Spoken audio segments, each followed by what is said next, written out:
Good. Want to get to bed? Oh, right. So you haven't got Eleanor with you tonight then? No, she fell over in Kazakhstan. Oh, yeah, She fell over in a museum.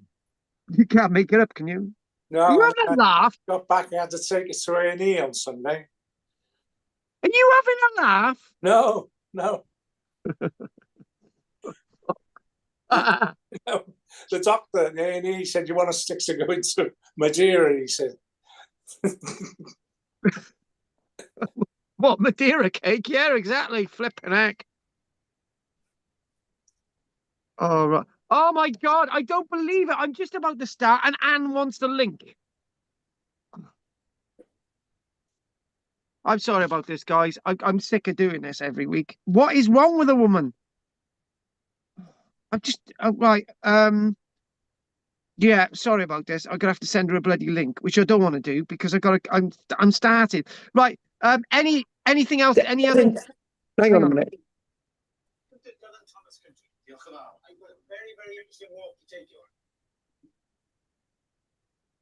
Oh, it's you, Bill. Yeah, it's me. Carry on. Right. I've got to send Anne a link.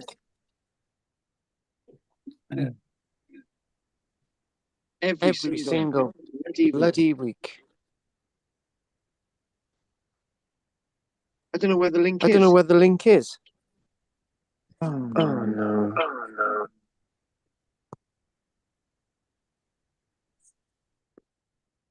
Talk amongst yourselves.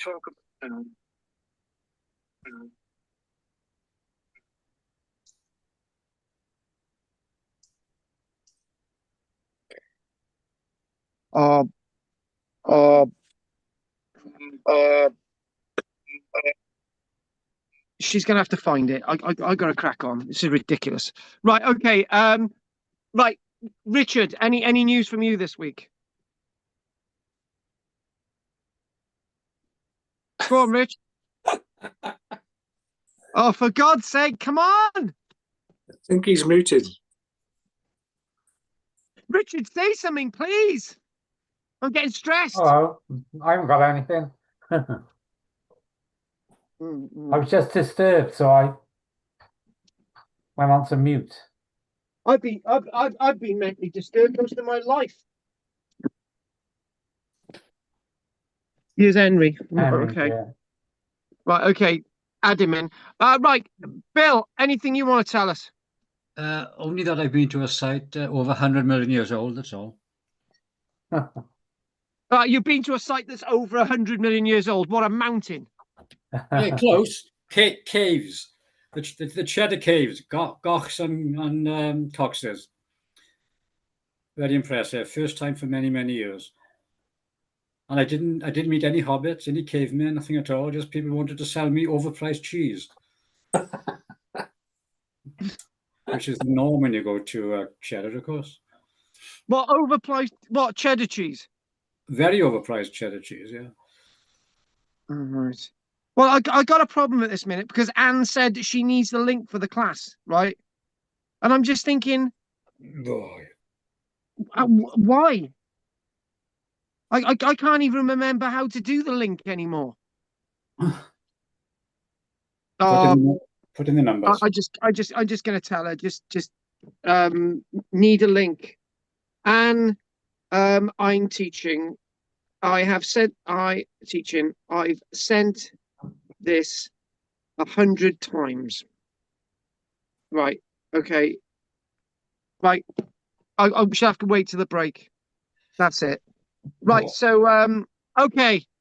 Henry, anything? I'm annoyed now. Right, Henry, anything you want to tell us? Only the Roman fort found in Switzerland at 9,000 feet. Oh yeah, I read about that. Yeah, you sent it to me. Yes. I remember that. So what we'll do? We'll do it. We will do a lot on it, really. It was just a load of stones found up in the mountains. Yeah, I know. No, we'll do that next week because there's a few things that I want to do next week. In fact, I've got a big list of things I want to do next week. because right, this is the list of things I want to do next week. There's so much that I've put off this week till next week. So next week, I've got some great images of a supposed Roman road. I want to do the liquid for Jugy that we were doing last week. I've got some really good images that Goff has sent me. I got a load from Judith, which I haven't been able to put together. I'd like to use that Swiss one. But tonight, we got a load of other things, which we're going to go straight on to. So let's get into it. Sharing. Unfortunately, Goff, your thoughts of us finishing a little bit early tonight because there was only one of us. Probably not going to happen, but Did you it get might. the text I sent you with the news from Orkney? Orkney. Yeah, remind me about that. Well, they're going to charge the cruise £5 a head. Yeah, £5 per person. Yeah. The Orkney government are going to charge them £5 per head. I thought you might be interested, you see, in that. For what? Yeah. For what? To go on the island. It's a tourist tax bill. Oh, to go on the island? No, I see. Just to go there. Ah, okay. On Orkney, they have a lot of cruise ships go there now. Oh, They go to Skara Brae and they go to Maes Howe. yeah. And of course, it's free, they don't have to pay. So the local government said, oh, well, this isn't right. We'll charge them £5 per person when they come. So I thought that was a great idea. I wondered what you all thought of that. Whether it was Yeah, I agree, actually. All these sites need maintenance costs to keep them in good condition. Yeah, all for that. All for that. Yeah. Yeah, no, I absolutely completely agree with that. It's actually I agree with it so much because recently we've seen we've seen the St. Fagans broken into, right? And I'm just thinking, and they're moaning and groaning they didn't have enough security staff. Well, I know insider knowledge. At the beginning of last year, the National Museum of Wales shed 200 members of staff, right? Because they're reliant on a grant from the Welsh Assembly, right? Cadw is actually not funded by the Welsh Assembly. It's actually funded by Westminster government, right? Both Cadw and the National Museum of Wales don't have enough money to operate because they're reliant upon his grants. And in regards to the National Museum of Wales, when you've got free museums like St. Fagans, like every national museum in Wales, right? All 7 of them, right? They're all free to get into. It's completely diabolical because you get people who are coming on, as you said, coming from different countries and they're visiting our museums free of charge. And all they're being charged at St. Fagans is £5 for the car park. So as far as I'm concerned, the museum being broken into was going to happen. And by having a really piddly, silly exhibition of archaeology in the museum, when I used to have a brilliant one at the National Museum of Wales, it makes me very angry. And it's about time that countries realise that their antiquities are important and that they should actually charge. And I'm glad they're actually doing that with Orkney. And there is one thing, as far as I'm concerned, the last time I went to Skara Brae, they were charging, but to actually go and look at some of it, to actually, there isn't a charge. So you're right with that. So a £5 charge is brilliant. Anyway, back to a few controversial things. This is something that we looked at last night. And one of the things that I was really, really interested in last night is the fact that we've got new things being found, right? And this is no exception. This is actually a section of Hadrian's Wall that's recently been discovered. This is so what we've got is this is known as Mile Castle 76.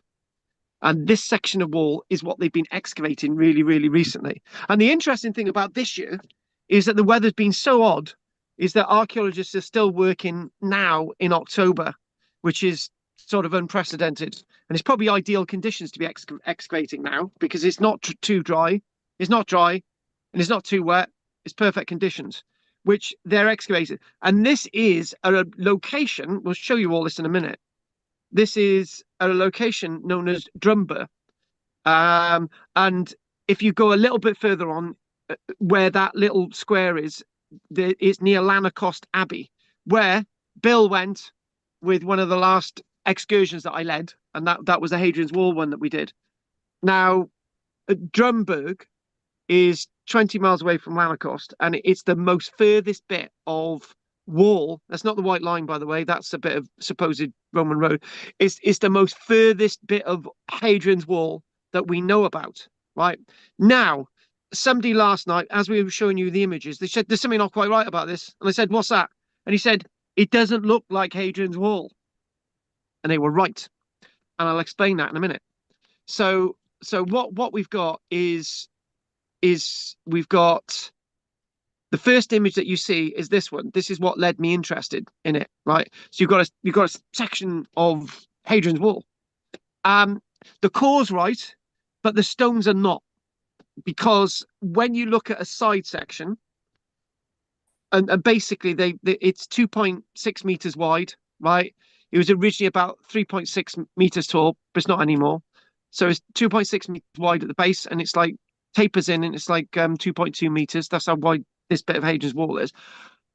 And this is very different from sort of the Antonine Wall, which is sort of Glasgow way, which is sort of the other frontier built by Antonius Pius. This stretch of Hadrian's Wall is the epitome of lots of things that we hear about in regards to Hadrian's Wall. That it wasn't complete when Emperor Hadrian went there, right? Because this looks like it's built very differently, right? Because these are not standard Roman Hadrian's Wall building blocks. Yeah. So one of the things that we got with it is it was never called Hadrian's Wall in the past. We just call it Hadrian's Wall now. So there were specific quarries and specific stone sizes that they used to build Hadrian's Wall. So if we go out a little bit, this is what we did last night. We went sort of out a bit, and we went to the screen, and I basically said, compare that bit of the wall with an image I'm just about to show you. So if we type in Hadrian's Wall, and okay, if we can get a nice image of Hadrian's Wall. So I think that may be the bit we use. And if you notice, lots of these stones look all regular and about the same size. So there was a standard Roman stone, right, that was used to construct Hadrian's Wall, which the Roman legionaries used. So when you go back and you've got that in your mind and you actually compare with, for example, let's go back to my notes, it looks very different. So it's likely that this stretch of Hadrian's Wall, now the length of Hadrian's Wall is, we don't really know the true length, but it's about 75 miles, because not all of it's been found.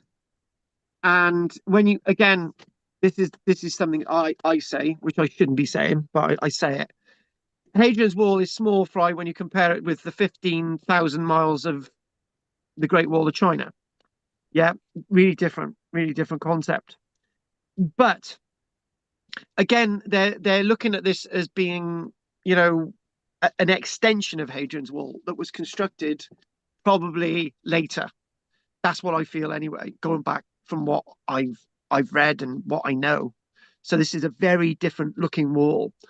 And so you got that there. It looks really nice bit of wall, but it's a little bit of different in the history. So Mile Castle 76. And interesting enough, folks, right? Mile Castle 76. The reason why we talk about Hadrian's Wall being 75 miles long is that a mile castle was placed every mile, or basically what you'd have a fort, and then after a mile you'd have mile castle, and you'd have another mile castle, and then you'd have a fort, and you'd have a mile castle, and a fort. That's how they worked. So this is Mile Castle 76. So you can work out the mathematics. So obviously you've got a mile castle, fort, and these are all numbered, so in that order. So you can get from that the wall itself is at least maybe, because Roman miles are slightly different, but they're at least 75 miles long, Hadrian's Wall.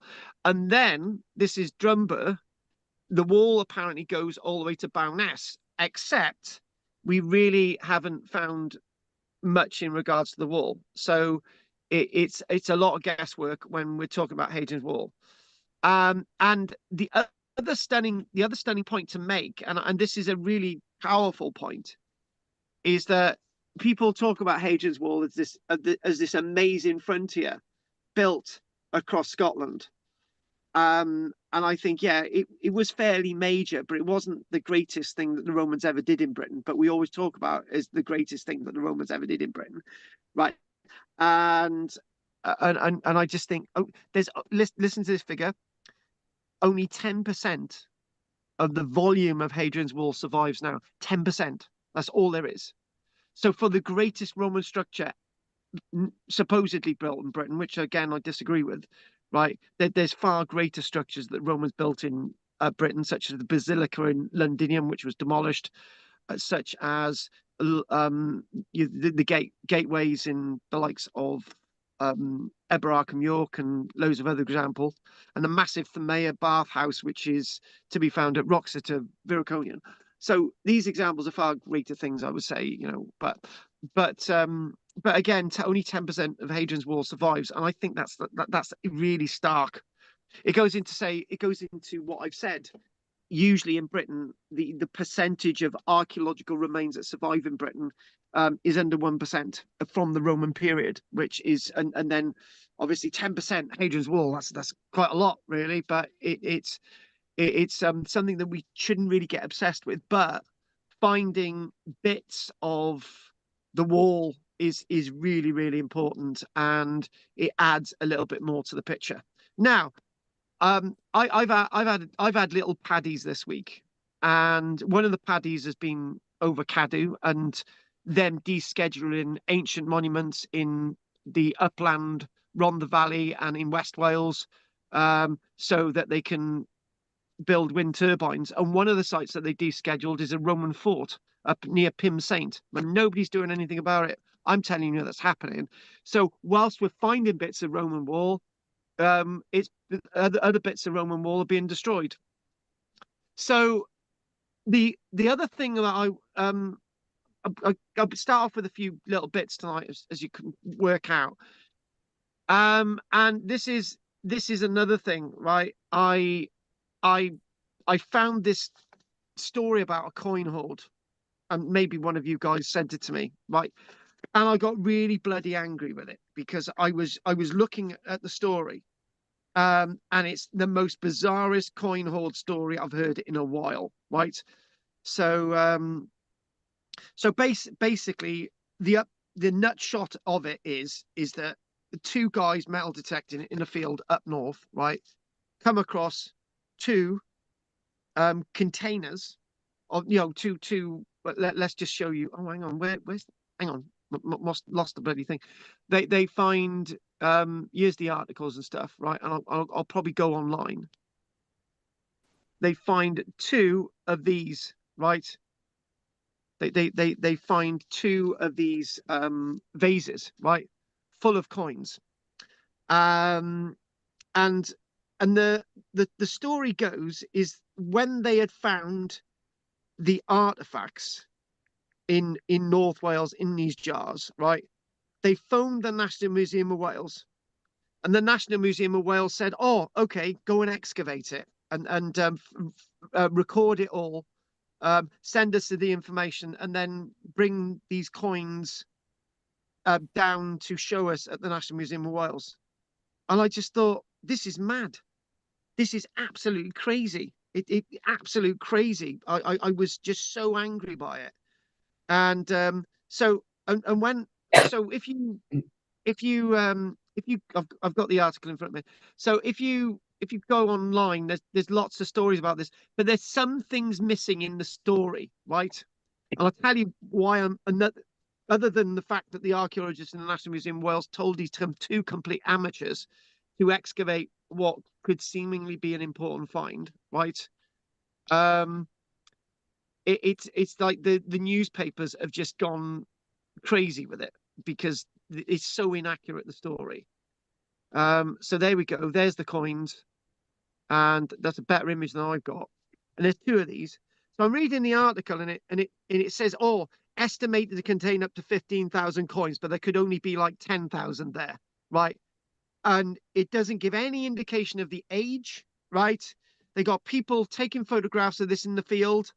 The collection weighing more than 60 kilograms, transported to the National Museum of Wales in the back of their car, right? And it's just like, I'm absolutely shocked. The shoddy nature of how archaeology is done in Wales now. If this had been found, then archaeologists would be there excavating it, but no. So this has got me really angry, and it's got me really angry because the National Museum of Wales do not have the money anymore to deal with any of this stuff, and it sort of found on the border with Cheshire, and it makes me start to think that there should be a ban on metal detecting because we just can't deal with this stuff. I know people might think, oh, it's interesting that these coin hoards have been found, but it's more coins that we have got to pay to preserve, record, understand for people who are doing it as a hobby. And again, shocking now that the archaeologists told these guys to excavate these things, and then to put them in the back of the car and to take them to the museum. They've got no experience of archaeology. And what is missing from this is no idea of date, no idea of information. So it's not even a story because the information's not there. And as I was looking through, and I was looking at these jars, and I thought, right, the jars look like, I don't know who that is, Richard.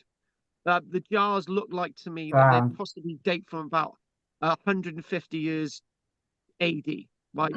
And oh, hang on, I think it was I think the person who sent me this information was actually Henry, and I just if I can get this again, hang on a minute, just North Wales, a bit more information maybe. Again, oh, and the information's wrong as well. They say discovery of 15,000 Roman coins could be nation's biggest ever. Well, no, it's not. There's two coin hoards in England that have got 50,000 coins in them, right? And again, I think things in archaeology in Britain are getting really, really sloppy. Right. Carl, can I ask you a question? Go for it. This 15,000, where does this 15,000 come from? They haven't been counted, and I would guess there's far less in those two jars than 15,000, more like 1,000, I would guess. So where do they guess this 15,000 from? I don't know. There's one jar there and one jar there. There's two jars, right? And that does not look like 15,000 to me. And, Nowhere near. Me dating this, right? The coins themselves, initially I looked at the coins themselves. I remember sending a message to Henry and I said the coins themselves look like they date from roughly about 270 years AD 270. Then I realized that the jars are actually dated from about 150 AD 150, and they might be associated with the pottery might actually be associated with the Roman potteries at Holt in North Wales. So as I'm looking at this as an archaeologist, I can give more information, right? Bill, you've already worked out that there's nowhere near that many coins there. And I can't even work out why they're even thinking that there's 15,000 coins here, because there's no way can you get 50. Those coins themselves are probably, because of the high copper content, they probably date from about 150, not 270. As I said, I think they date from about 150. They're probably associated with the Roman military garrisons at Diva, Chester, and the Roman military garrison at Prestatin, where there's Roman military baths that were later abandoned, and the whole pottery works. This is what this looks like. I can give you so much more information, but this crap goes out in the media, right? And it's fundamentally wrong. And give it. And now what the archaeologists are doing, right? I don't know if it's in this article when it mentions it, right? Oh, there it is. 50,000 coins found in Somerset, right? There they are in the ground. There they are in the ground. For God's sake, it's just like how are they getting away with this? And the pair then spent 6.5 hours excavating the coins with no archaeological experience at all. And I'm absolutely shocked. I am so shocked by this. And people making speculation and things about this.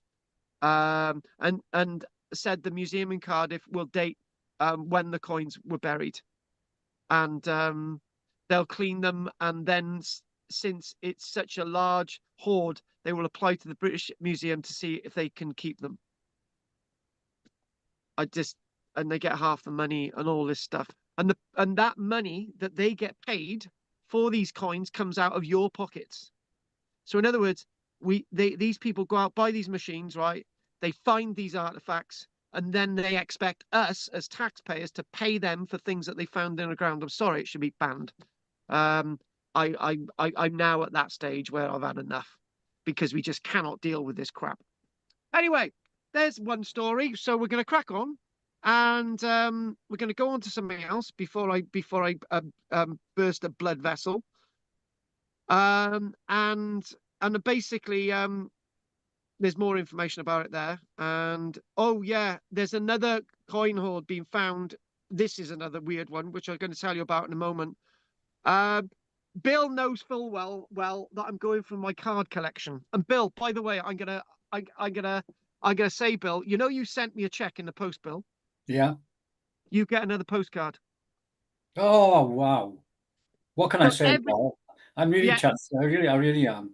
I've got a big collection of postcards to use up, Bill. So you're going to get any time you write to me, Bill, you get a postcard. This is the same with Okay. everybody. Right, thanks, Carl. You've got to physically write to me, right?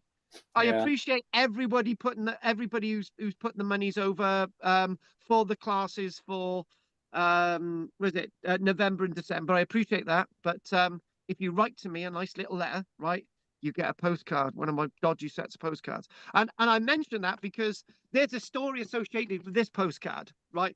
I'm going through all my stuff and, you know, checking things out and whatever. And I thought, I can't get rid of these postcards. I've got to send them to people, right? Not getting rid of them. So I send them to people.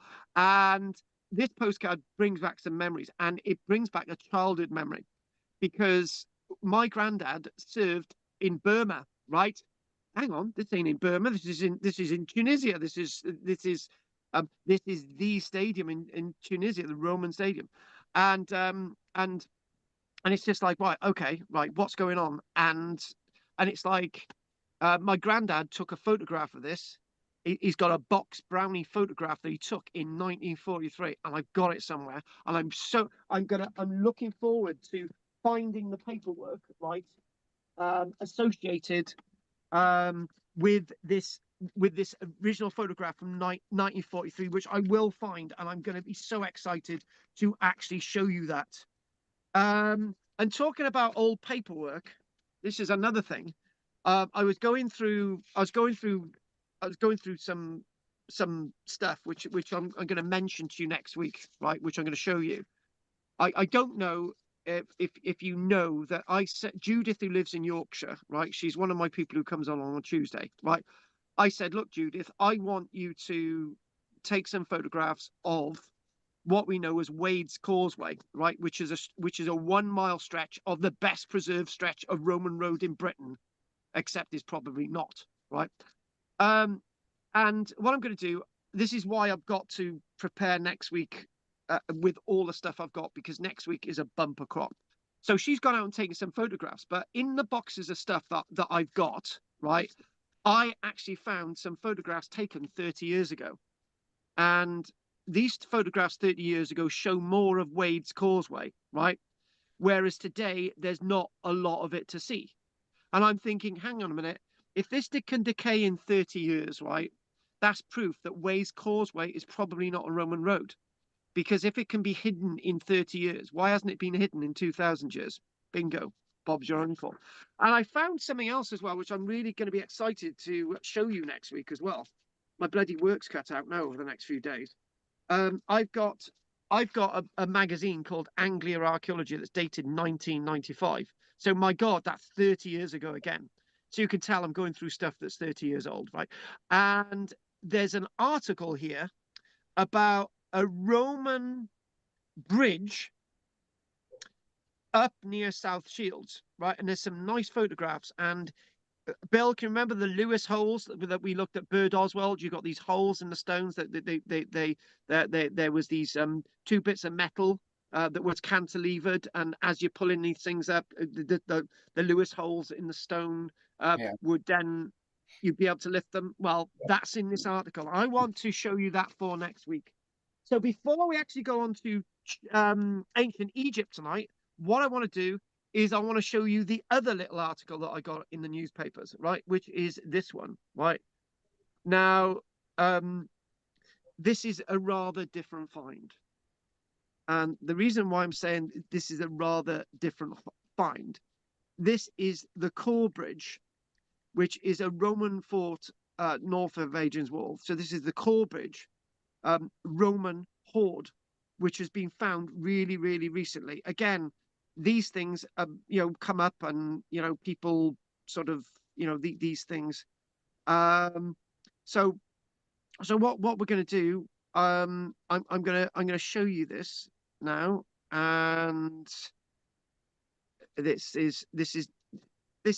doing research on this now, and they're trying to work out a few things with it. So it was found a few years ago, but the Core Bridge, a remarkable discovery of 160 gold Roman coins known as the auri, was made in Core Bridge, uncovering a significant piece of Roman history found beneath the floor of a Roman house, which is great. Found in an area of a schedule protected ancient monument. Right, get that. We're going to go to that in a moment. So this treasure trove offers a glimpse into the wealth and daily life of the Roman Empire's northern outposts.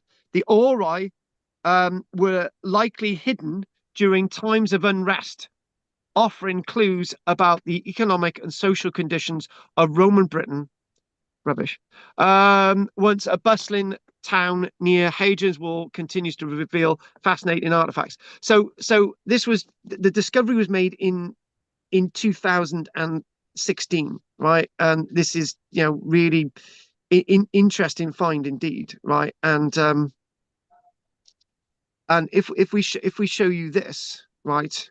There's another date when it was found, but the house was discovered in 1911. So I do believe these were looked at in 2016. Whatever the date, right? There's something really, really interesting with this, right? Which we're going to show you. So I'm just going to quickly go on to I'm going to make a point, which is a fitting point.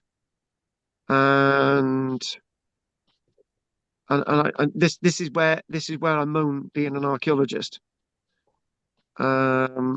So there. Hang on, which is the best images there? Those ones, that one, I think that's good. Look at that. Absolutely unbelievable, isn't it? Absolutely unbelievable. Right. Now, there's a point to be made by this, right? If that was found by an archaeologist, we don't get a penny. Whereas people metal detecting do. And this is a point. If we ever found anything like this on land that I own in West Wales, right? We wouldn't be allowed to keep any of it because I'm an archaeologist. But if I was a normal member of the public, the state would then pay me half for that's been found in the ground, right? So because I'm an archaeologist, that's why I'm poor.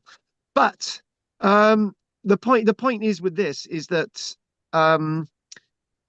this is the ownership of this is really dodgy as well, and at this minute it belongs to the British Museum, and this gold actually was found in two it was found in one bronze jug, and it sort of was found in Northumberland, except it resides in the British Museum. So loads of different things to talk about there, and loads of different things. So what we're going to do, we're going to go on to the other thing I wanted to do, right? So lots of what we're doing tonight sort of sets us up for next week. So I want us to go to here. Now, this is a really interesting bit of ancient Egypt, and What I'm going to do now, Anne, are you on there now? Yes, thank you. Anne, can I just make a point, Anne, in front of everybody else, right? For about 3 or 4 minutes, I was mumbling and bumbling, trying to find you a link, which I couldn't find for you to come on, right? So how is it you managed to come on anyway?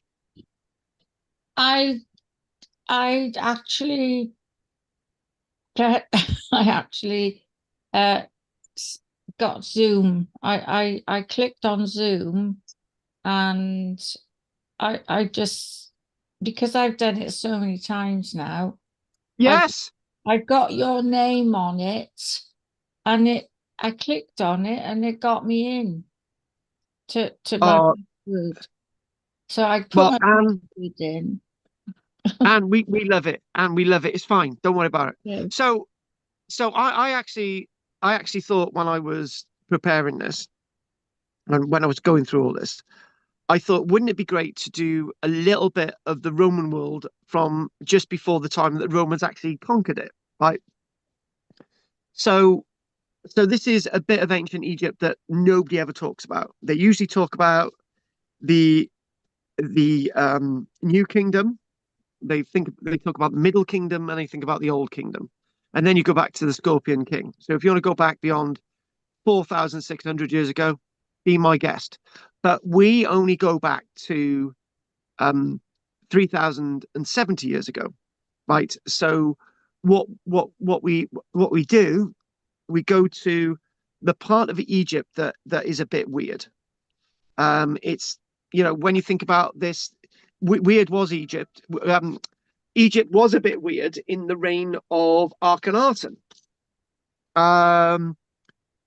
And we think about a Tutankhamun, and we think about 3,500 years ago, and we think about Ramesses, and we think about Seti the Great, and we think about the Valley of the Kings. Yeah, but that's not what we're doing tonight. But I'll spit this out now because I probably won't gesticulate it properly later on. The one thing that China has in common with ancient Egypt is that the way future generations have treated the history and archaeology of ancient Egypt, like they have in China. So where you've got in China, you've got all these dynasties that we mentioned last week, right? We did the Han Dynasty last week, from 200 years BC to 280, 200, right? So, and we basically said, look, there's a load of dynasties before the Han Dynasty, and there's a load of dynasties after the Han Dynasty.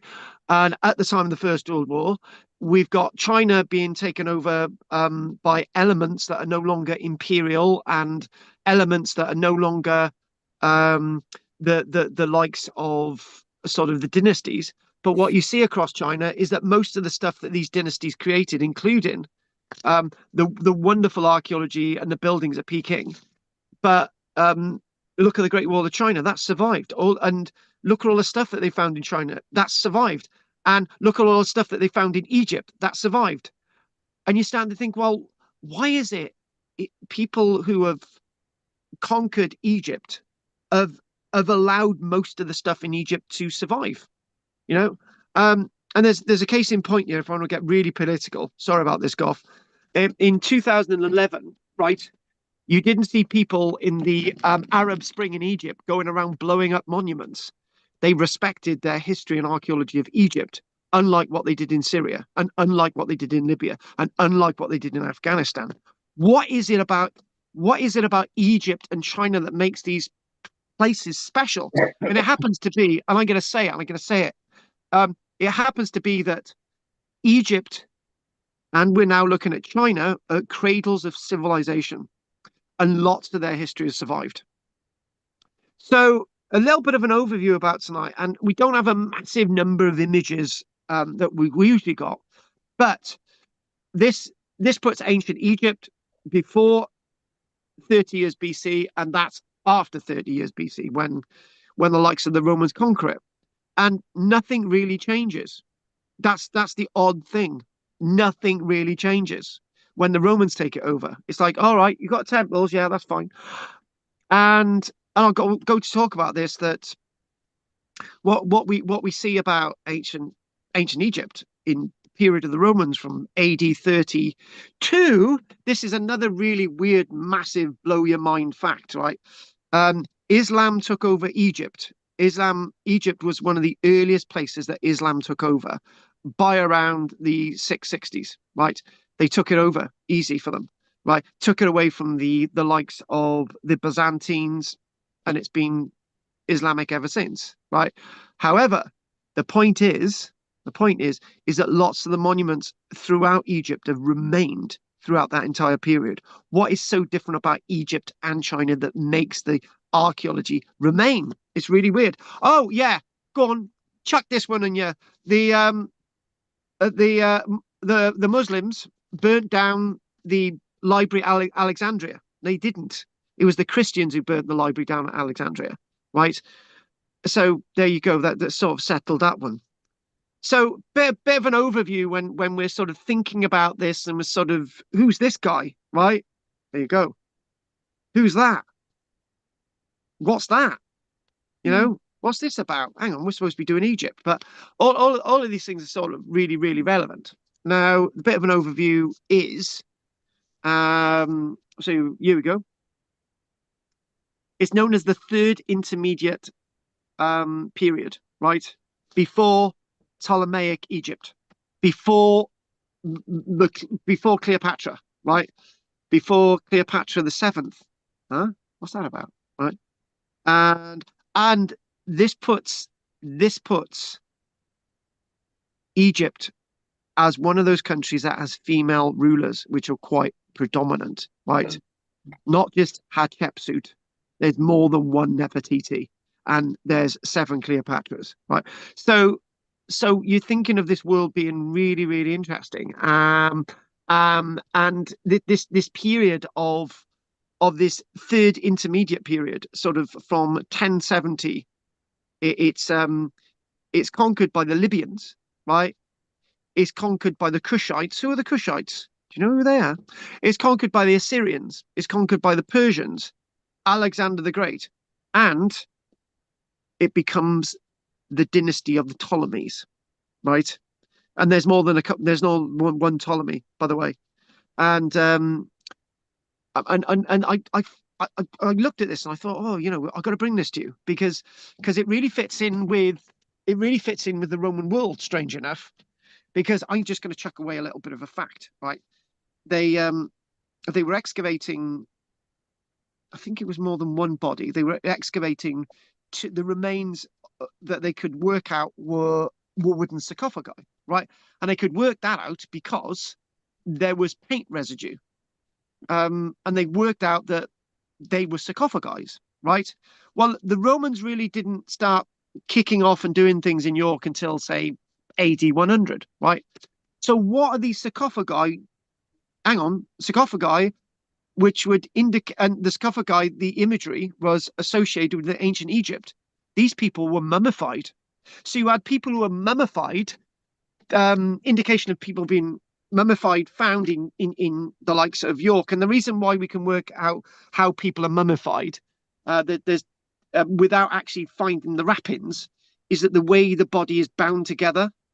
So usual bodies, you either find flex bodies, which are inhumation, which are normal burials, which are stretched out, or what you have a crouch burial, folks. Yeah. And where the knees are up and so on, right, and a little bit flexible and stuff around. But with the excavation in York, what they did find that they found that the body was sort of really sort of and they found traces of some of the oils and stuff associated with those bodies in York. Mummification in York, my God! These were Egyptians. The typical design was of a painted coffins from ancient Egypt, from that Roman period. So again, you know, I don't want to come across folks as being like one of those people that are signed up for the woke movement and we're all wonderful cosmopolitan people and, you know, and all the rest of it. But I'm actually an archaeologist as well as being an actor. I'm actually an archaeologist who reads facts, who reads information. And we know that the Roman world is this big cosmopolitan world that that you see lots of people in Britain from different parts of the world, different parts of the Roman Empire. China's not in the Roman Empire, is it?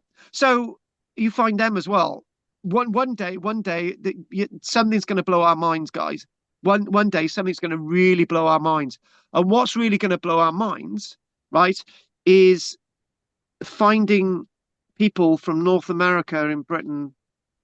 Yeah, don't go there. So we're going down the Nubian route because we've got the Black Pharaohs of Egypt, Cushite pharaohs of Egypt. We've got Libyan pharaohs of Egypt. What's that about? Now, there's another thing about this world, right? Lots of these temple complexes, yeah, right? Philae and sort of there's Edfu around just somewhere, right? But basically, with all of this stuff, right?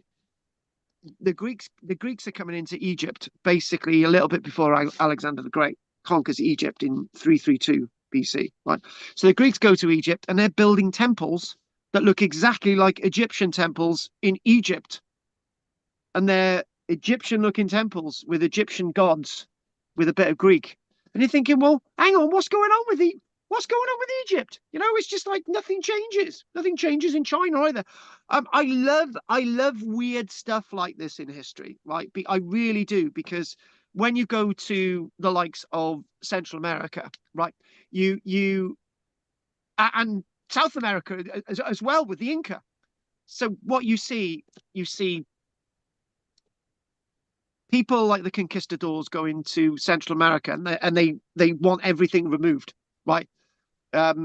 So Chachihican and we think about Mexico City, and we think about Cusco in South America with the Inca, and they go in there and the conquistadors destroy everything. They rip all the temples down and all the rest of it, right? So why is it certain cultures are completely destroyed, right, and other cultures like Egypt and China remain intact? I don't get it. I really can't. But this is what's fascinating about history, right?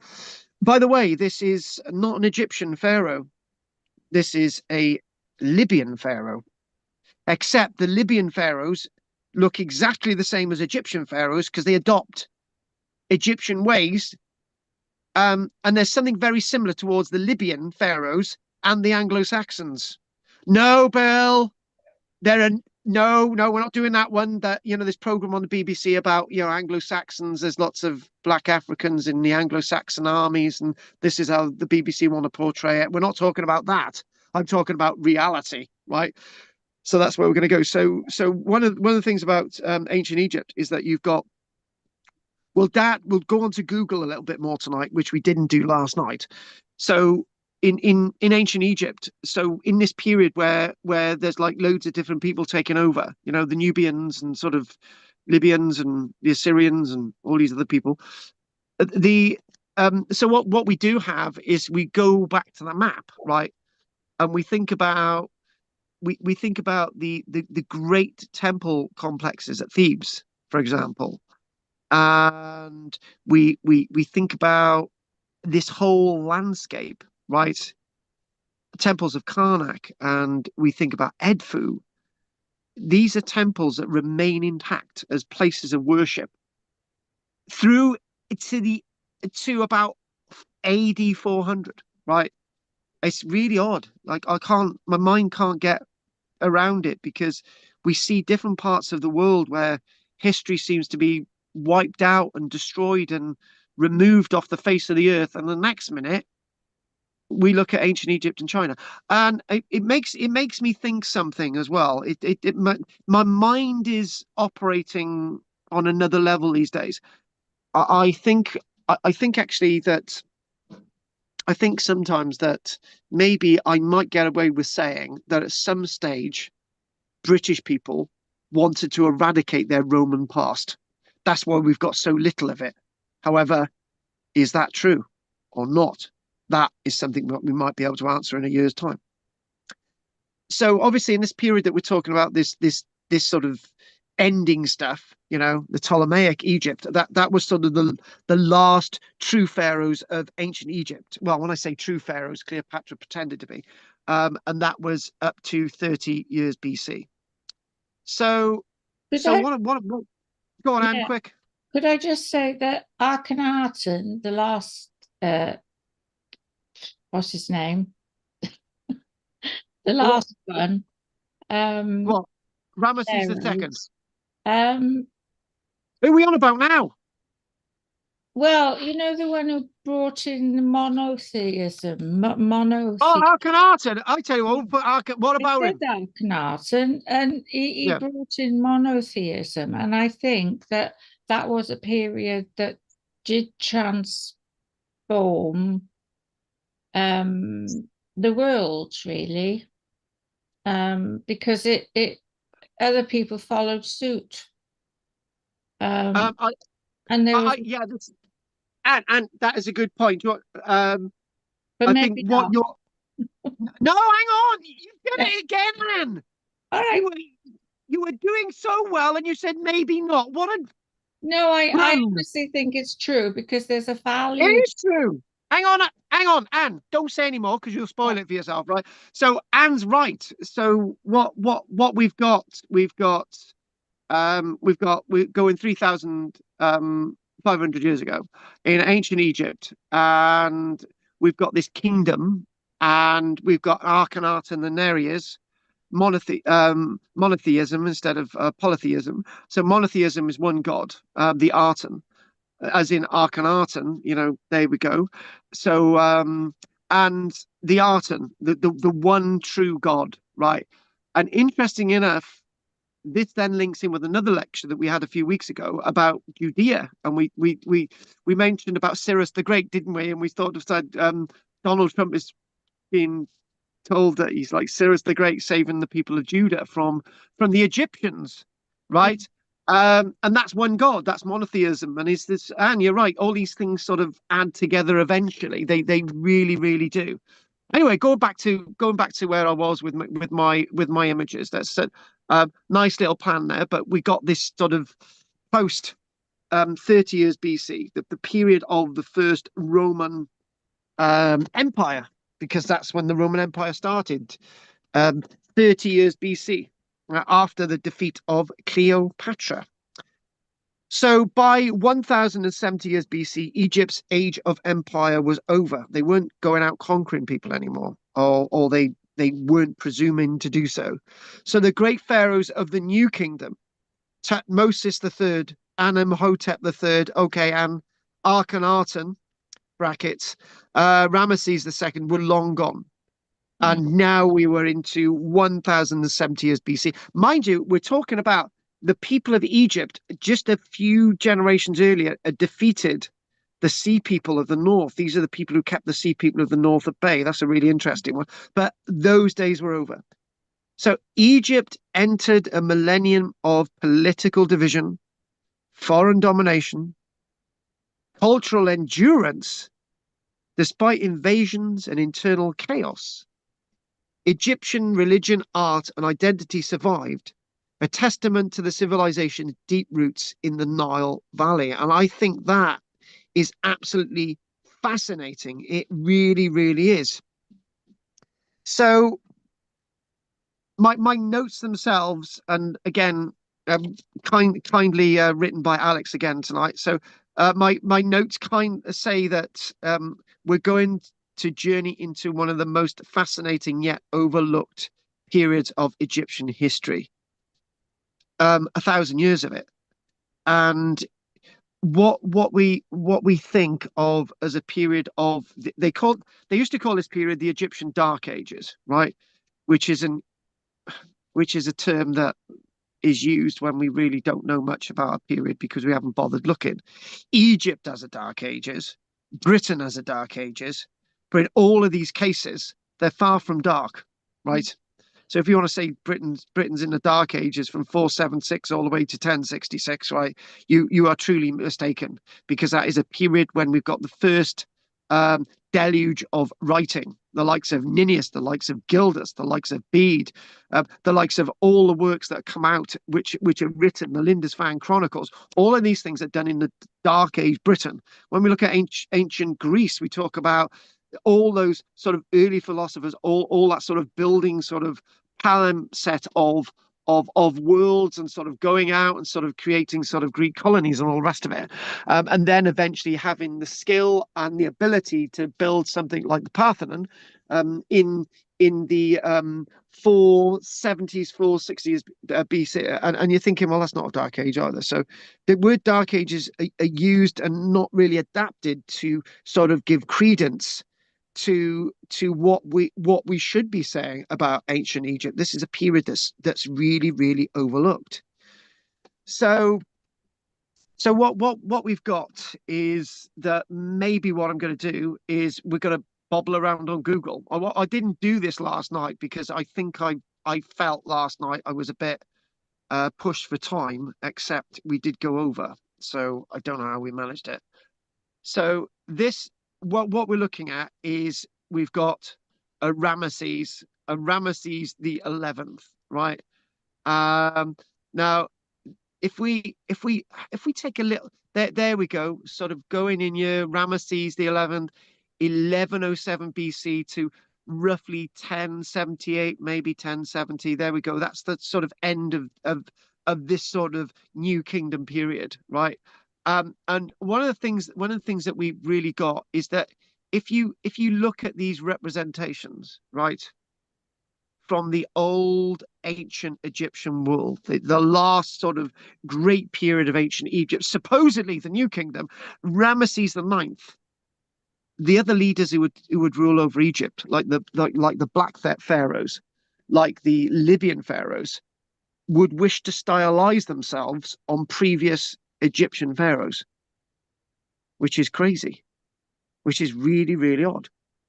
And what we have got is that Egypt for a little while, right? And we'll talk about that. So if we go back to the little, if we go back to sort of a little map like this, right? A little, there's something else about this map as well. If we look at a little map like this, we can sort of see the 22nd dynasty there. We can see it marked there. So what's happening as we start to get into this really weird sort of poetic period of Egypt that's supposedly in its dark ages, all the way through to 664 BC, albeit that's 400 years, right? For a while, Egypt's like divided into sort of two factions, right? It's divided into the leaders in the north, and it's divided into the priests of the south, which is again, when you look at ancient Egypt, what you do, you see the power of priests, right? And if you bring in Akhenaten from again 3,500 years ago, you look at Akhenaten was trying to destroy the power of the priests, right? And then when his reign comes to an end, his son, supposedly Tutankhamun, gets into the clutches of the priest from the south, and they basically say, look, we want things returned back to the old way. And you know what? I've just said something there that makes you think, right? Akhenaten, Anne, is the stereotypical representation of Henry VIII. And that is so true, right? And when we're, we've got all these sort of divisions in sort of ancient Egypt because the sort of were the rulers of Thebes. There we go. So what's happening for a while? This new dynasty. There's all these little sort of divisions, subdivisions, and basically all this green stuff. It's the domain of the priests within this ancient Egyptian world. And if we go back to that point I've just made, if we go back to that very point I've just made, Akhenaten, if he had reigned for another 10 years, right, is city of Akhenaten, his city, although it was in trouble, right, he may have actually been able to break the power of the priests and managed to get that wealth into sort of regenerating ancient Egypt, right? That's exactly what Henry VIII did. Yeah. Now, if we want to look at a comparison, if we want to look at a brief history lesson, we look at by the time Henry VIII came to the throne of England, and we're looking roughly about 1536, about that time. That's the Act of Union with Wales as well, 1535, 1536. So we look at that period, and then Henry VIII is saying, hang on a minute, mind my French, guys, bugger me, you know, half the country belongs to the monks, right? Because what was happening was that in British law, we belong to the king. And actually, folks, now, today, we still belong to the king. We are still the king's subjects. Our home still belongs to the monarchy, right? We may have a 3,000-year lease on our homes, right? But technically, we belong to the monarchy, right? But in 1536, that is in law, by the way, in 1536, right, the king saw that half of the land actually didn't belong to the king anymore. It belonged to the church, right? So to get that land back, he had to become head of the church, right? By becoming head of the church, the land of the church, the monastic land, now belonged to the king. Simple. That was not what Akhenaten was trying to do, but Akhenaten wanted to break the power of the priesthood, right? And this is what made him so unpopular. But that is 500 years before all of this. So what we've got, right, through this period, right, through this period of 1070, right, and the year 664, right, the Libyans are starting to become rulers in their own right over big chunks of ancient Egypt. Now that is really, really powerful. That's really sort of interesting that the Libyans are coming in, right? So they're the 22nd dynasty, and that's sort of shown there. So what we're talking about is the Libyans are coming in, right? And the reason why the Libyans are coming in is because ancient Egypt is exhausted by the previous pharaohs. So Ramesses the 11th, and Egypt was exhausted. When you think about it, Egypt has been going. If you go all the way back to the Scorpion King, Egypt has been going for over 1,600 years, right? That is a long period of time, right? Can I just chuck some in? You know, I like doing a little bit of Second World War stuff, right? People have always wondered why Adolf Hitler mentioned he's going to have a 1,000-year Reich, right? Because he worked out that most of the big civilizations on the planet have lasted 1,000 years, but they ain't much good after that period, right? So that's why he settled for 1,000 years. Apparently, that's fact. Setting the scene, right? So Egypt is exhausted from centuries of empire building and war, and the country begins to fragment up in the north. This is why we get to this is sort of these fragmented kingdoms that are sort of under one thing. So up in the north, the Nile Delta, new rulers emerge, Libyan warlords who've settled in Egypt and taken on Egyptian ways. So again, anyone who comes into Egypt takes on Egyptian ways. Why? Why can't they do their own bloody thing, right? In the south at Thebes, as we've already mentioned, the great priests of the Amun, right? Not the Arkan, and the Amun, effectively rule as kings. So for a long time, Egypt is divided two centers of power, both claiming divine right. Right. So what we've got is a very sort of interesting sort of period now that we go into.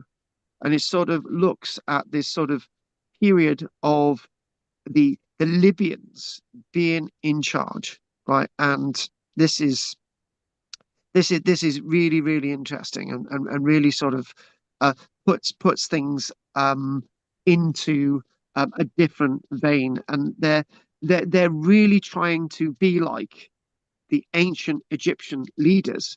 And so what we're going to do, we're going to have a little bit of a break after this. So I'll just give a little bit. So what you've got these Libyan dynasties, Libyan chiefs became pharaohs, adopting Egyptian customs.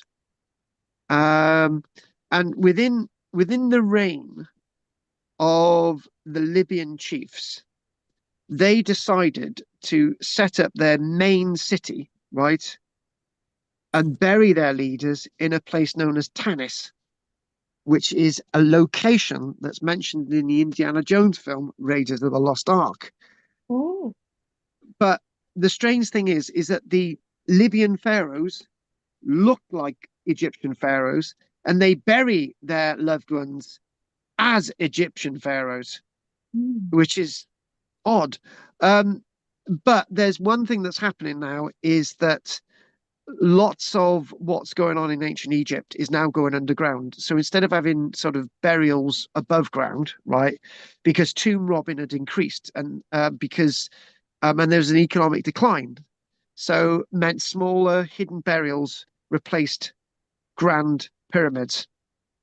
And the Tanis tombs, they used to bury people there, and they used to reuse former sort of previous leaders' tombs, right? So if we go before the break, I show you, I go on to this. This is a really, if we look at that, look at the image of Ramesses the 11th. So if we go to look, very interesting names of leaders, right? And this is the silver sarcophagi of Senis the first, a Libyan leader who was in effect an Egyptian pharaoh whose body was found intact at Tanis. Right. This is why this is the one thing, the reason why Raiders of the Lost Ark used Tanis in the Indiana Jones film is that lots of stuff at Tanis hasn't been excavated, hasn't been found. And Tanis is a really weird place, and it was swallowed up by a sandstorm. And the Libyan landscape was swallowed up by a sandstorm. So this is why we get so many Libyan burials. But that itself, it's again, look at this. You know, it's the face of an Egyptian pharaoh who had never lived in Egypt in their lives until they become part of the Egyptian world. But, folks, I'll leave you with a little bit of a clue. I'll leave you with a little bit of a clue about these Libyans in Egypt. They conquer Egypt, but they don't conquer it. If that makes any sense, it's a bit like what I say about the Anglo-Saxons. The Anglo-Saxons supposedly conquer Britain, but they didn't. So that's what we're going to do. So we'll have a little look at these after the break, right? And we'll do a little bit more Google hopping, right? So what we're going to do now, and we're going to, and I got some really interesting names as well, I've got to be honest with you. So we can do that after the break. So we're just going to go stop the share, and hopefully we're going to see if there's any questions. Bill, can I ask you something? Why are you called Jim Wild? I was hoping you could answer that question, Carl. Who is Jim Wild? No, you started the talk with Hadrian's Wall, Carl, and it reminded me of the article I wrote, which you put in the newsletter some years back, on the logistics of building the wall. And I estimated then the tonnage of stone required was 4 million tons, roughly, and I compared it to the Great Pyramid of Egypt, which was 7 million. Didn't you come to a conclusion that out of that tonnage, how much was actually left? I'm sure you did. Oh, I can't remember. I've got. I know it was. I'm pretty sure you did. I really am. It's a full-page article. It's a full-page article. Yeah. But coming back to Egypt, I've always thought that. I was thinking about the Dark Ages in Egypt when you actually said the word, because it is Yeah. a period which it doesn't seem to be covered much, does it? Really, TV historians love talking about all periods of history, but that period, no, it doesn't seem to figure anywhere, and it's fascinating, isn't it? What's there? What's unknown? Exactly. Really Exactly. is, So no, I agree with you. I agree with you. So I want to say that point that you made there. I think if we had the top 10 of periods in history that are missing, right? yeah, There's a lot of them, but this period in ancient Egypt is missing, right? As much as I would like to chuck in the Etruscans is missing, right? And then you think about the Achaemenid Empire yeah. of that big empire, and you're just thinking, well, hang on a minute, that then leads on to the Assyrians and the Persians. So why isn't that discussed? And then in many ways in many ways you like to talk about the Great Wall of China, and then people then might talk about the Han Dynasty, which we did last week, and they might talk about the later dynasties, but there's all these other ones in between, and you can't talk about everything in history, but there's lots of little things that are missing, and we don't. It's almost as if it's oh we'll do that and then we'll go on to something else. It's a bit like the way they used to teach history in school, right? Yeah. The way they used to teach history in my school, the same school that Richard went to. And I want to say something about this now as well. The when I went to school, it was like we did suddenly we did the Romans, and then we jumped onto the Normans because nothing happened in Britain between the Romans leaving and 1066 apparently.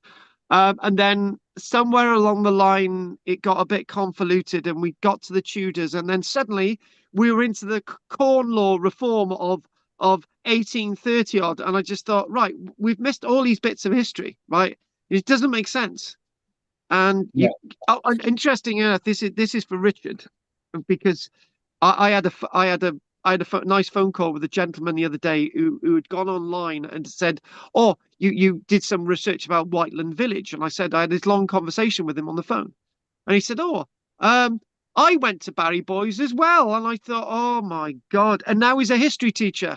So, Richard, one person came out of Barry Boys educated and become a history teacher. Yeah, but of all the temples you mentioned, Carl, I feel very fortunate. I've been to nearly all of them, to admire the sheer engineering, Yeah. and it just still boggles me how it was done, and all with iron chisels, Carl.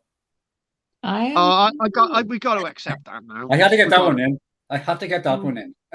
we got to accept that. We got we got to accept that. It's just like obviously we don't want to accept that because it's like the Iron Age in ancient Egypt 4,600 years ago, when most of Europe didn't get iron until 3,000 years ago. But that's not the point, Richard. Andy, Okay. Bill. So I've hogged my question now, so I'll let you get on with the others. I wish you would. Right, okay then, Anne. Oh, is that a delta? Those rivers all coming in. Yes, that's the That's Nile a delta, yeah. Right. So That's so you've got the Indus Valley. That's a delta. Yeah. You've got you could talk about the Euphrates and the Tigris. That's been a delta. These three delta areas in ancient Egypt, the Nile. So there you go. Oh, interesting. No, I mean, I quite agree with the missing history. It's probably, well, it is a time of change, a great change, I expect, and transition. But you, it did yeah, exist. go on. Yeah. Okay. Yeah, but there are the missing areas of history, like we think about Göbekli Tepe, and we're thinking, well, hang on a minute, how does that fit into things?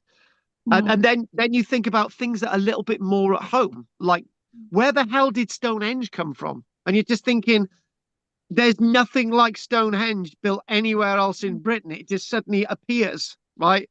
So how is Stonehenge like it is? It's like, why is there nothing like Stonehenge? It's just like, what? And then you go to Orkney, where me and Bill have never been to Orkney ever. And you look at the stuff there and you start to think, how is this like this? You know, Mm. Yeah. and seeing the technology and do you know what? It reminds me of an article I wrote in the Barron District News a few months back. There was in the 1870s there was a patented there was a patented God, toilet. What's those things you put in the ground and you oh God, hang on a minute, cistern, whatever, right? And basically, no, no, no. No, what's it called when you've got a big thing in your garden that the company comes along and empties it? A digester. Cesspit. Yeah. Basically, in the 1870s, the French designed a cesspit, which was it would maintain itself. So they used this cesspit in Porthcurry, right? The people of Porthcurry had this cesspit system, right? And all the human waste went in it, right? And after a year, they went to empty it and there was nothing in it. Oh. Because the French had devised this system, right, that was self-curing, right? But today we've still got systems that are still based on the Victorian system for disposing human waste, and I do not get it.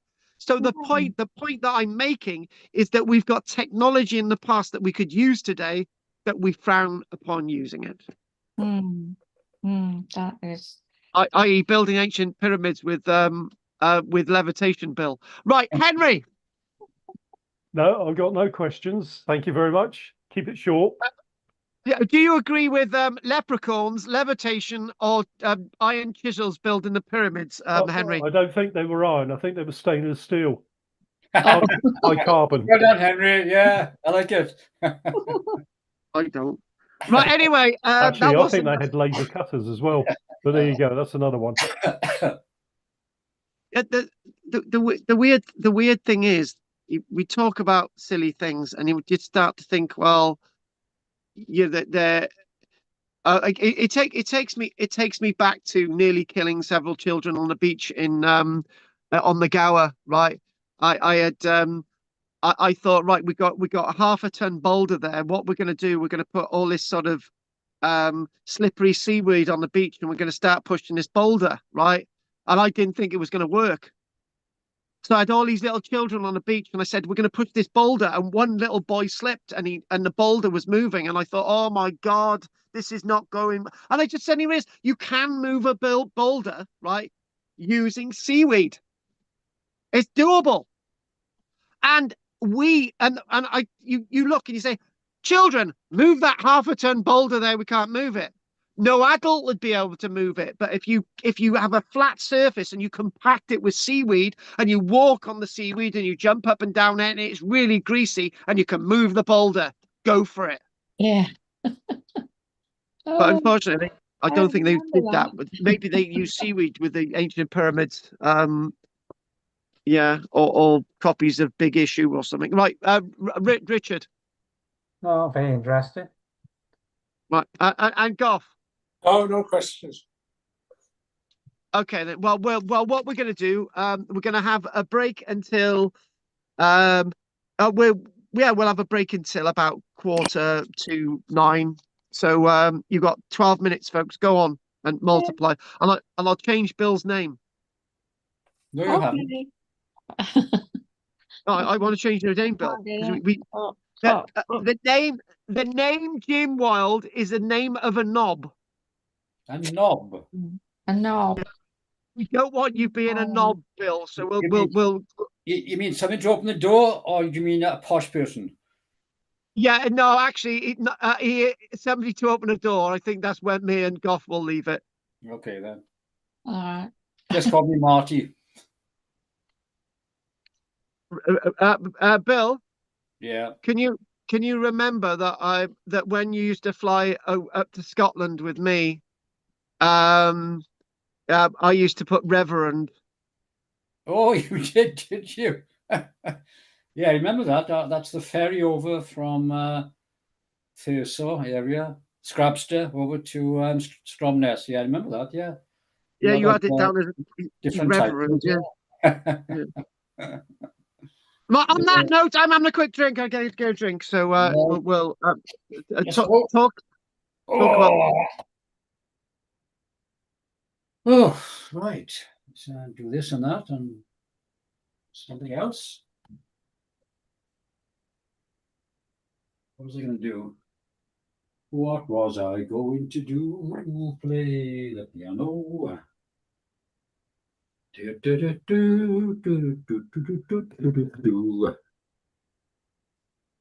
Right, what have we got here? What have we got?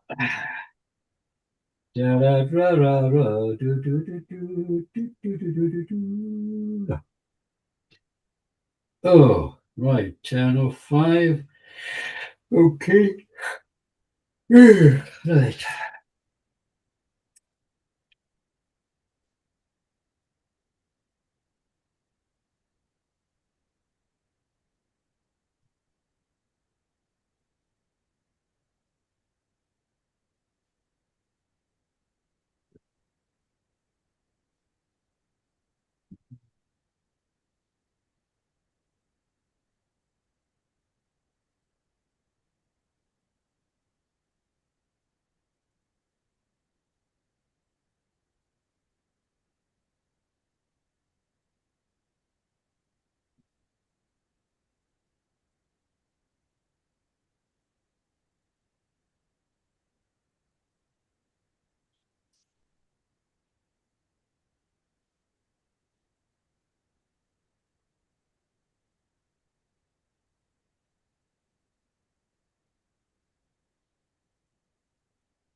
That's 12. What's the V? It's a V or something, isn't it? What is it? VVV. Oh, there it is. Okay, this one. Come on, it did.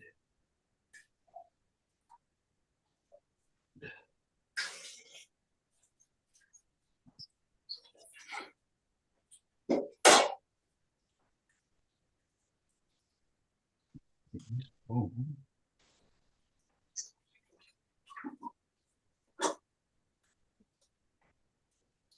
Be fire.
What is that noise?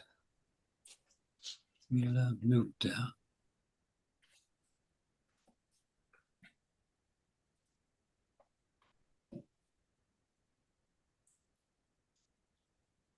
What noise? I can't hear any noise.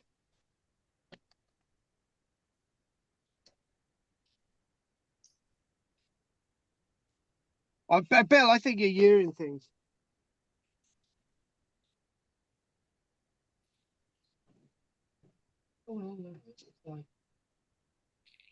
Oh.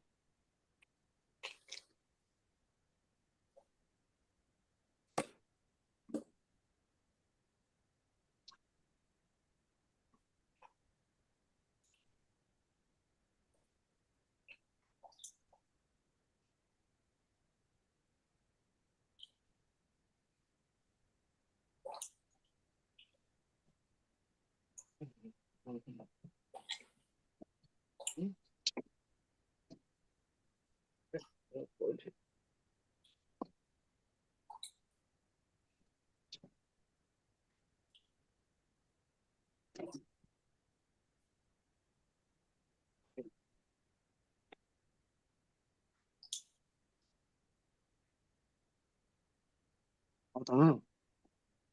I don't know where the drugs are. Do you know where the drugs are, Richard?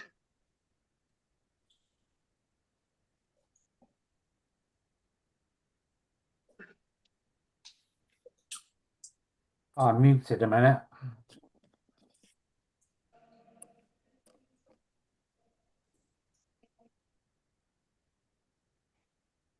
I don't know what's going on, Richard. Carl, Yeah. don't you miss Kathy? Do I miss cat? Well, the thing is, right? I think on a sexual level, yeah. Do I miss Kathy? In a way, yeah. I think from all the people that are in that group, she was the one that was the most sort of sensible, to be honest. I think in a way she had a good sense of loyalty, but it was like the she yeah, it was, she used to come on all the excursions and stuff, yeah. Yeah. And yeah, she yeah, her heart was in the right place. Mm. Who is that? What do you mean? Who was that? Kathy. Oh, yeah, she's still with us. Well, I think she's still alive. Yeah. Oh, good. Goth visits her. Goth visits her every week. Well, I think she's just doing other things now. Like she does a lot of knitting and nattering. What? Hang on. I bumped into Kathy in the summer in the Wenny Garden Centre with a group of people I recognise, so it must have been once part of your group. Yeah, she was okay. Yeah, fine. Well, they were all in the garden centre. Yeah, in Iweni, near Bridgend. We know what Iweni is. Yeah, she's in a group, I think, and they go walking and They do. Yeah, I've visited. I think it was in July or June. Yeah. Gotta find somewhere to do things like that. Yeah, it was fine. Yeah. So did she give her? Did she pass her love over? Yes, she gave me a kiss. Say hello to everyone. Oh, she did give you a kiss. Kathy and I always got on well together. You know that. Yeah. Well, there was talk of things happening between you and her. Oh yeah. Well, she always fancied Bill. Yeah, I don't know why, but there we are. Well, I must have something, huh? You said, what have I got, huh? What have I got? Maybe the only man in the group. No, she was with about 4 men, actually, when I met her. How many? About 4 men. I recognise one or two Hang of on a them. minute. Hang on a minute. I want to know. I want to know that. So she was there with no women, just 4 men. Yes, I think so. Something like that from what I saw, yeah. Oh, they were Oh a my. family. They were a family, probably. I was Jim. No, they weren't family, because I recognise them from one of the Carl's walks, I think, or talks. Well, was it a thin bloke who had glasses? I can't remember now. Jim expect. Like Ross. Probably, yeah. I like Was there Ross. a fat bloke with him? Oh, yeah, all shapes and sizes, yeah. But don't ask me names. Don't ask me names. Was there somebody who looked like they were a cross dresser? Oh, no. Oh, They were all that would have been Jim. Jim. No, he's dead, isn't he? Oh my God! Pull in your leg. No, this is another Jim. Yeah, another one. Yeah, another one. Yeah. Oh, Oh, do you know we've been through a few gyms. There was a gym in Landsworth Major. There was another gym in Landsworth Major. We've had 2 gyms in Landsworth Major. We had a gym in Bridgend, right? Yeah. oh, What? yeah. We had a university professor called Jim in Bridgend. There were Jim Right, in folks. Major as well. I remember him. Yeah, that's what I just said, didn't I? Anyway, let's They've crack all on with the passed last away bit. now. They've all What? passed away. They've all passed Do you know, away. I looked at a photograph the other day of an archaeological group which I went out with, and every single one of them is dead. Oh, Yeah. You I'm not mean, coming again. do you mean like in Leicester? Or Oh no, it was a photograph. There was a guy called John Knight. He's gone. There was Sandra. oh, There was Peter. There was Jim, and yeah. they're all gone. Sandra's. I was surprised that Sandra's gone. Hey, Yeah. Carl, talking about Leicester, I went up to see the grave of Richard III. Oh, yeah. And the film they made, The Lost King, by Steve Coogan's company, Baby Cow, he's been sued now because he misrepresented the university professor who Yeah. blocked the excavation. It wasn't like that at all, apparently. So that's been in the news this week. Forgot to mention that. Good old What do Richard you mean? III. What do you mean he misrepresented the university professor? He did, in the film. Yeah. In the film, the university professor tried to block the excavation and stop things happening, which wasn't the case. Anyway, he was successful, and he's now got a pile of money from Steve Coogan. Oh. And others. Thought you'd like to know that. Oh my God! I better stop being controversial myself. I thought you were going to do a talk on Athens tonight.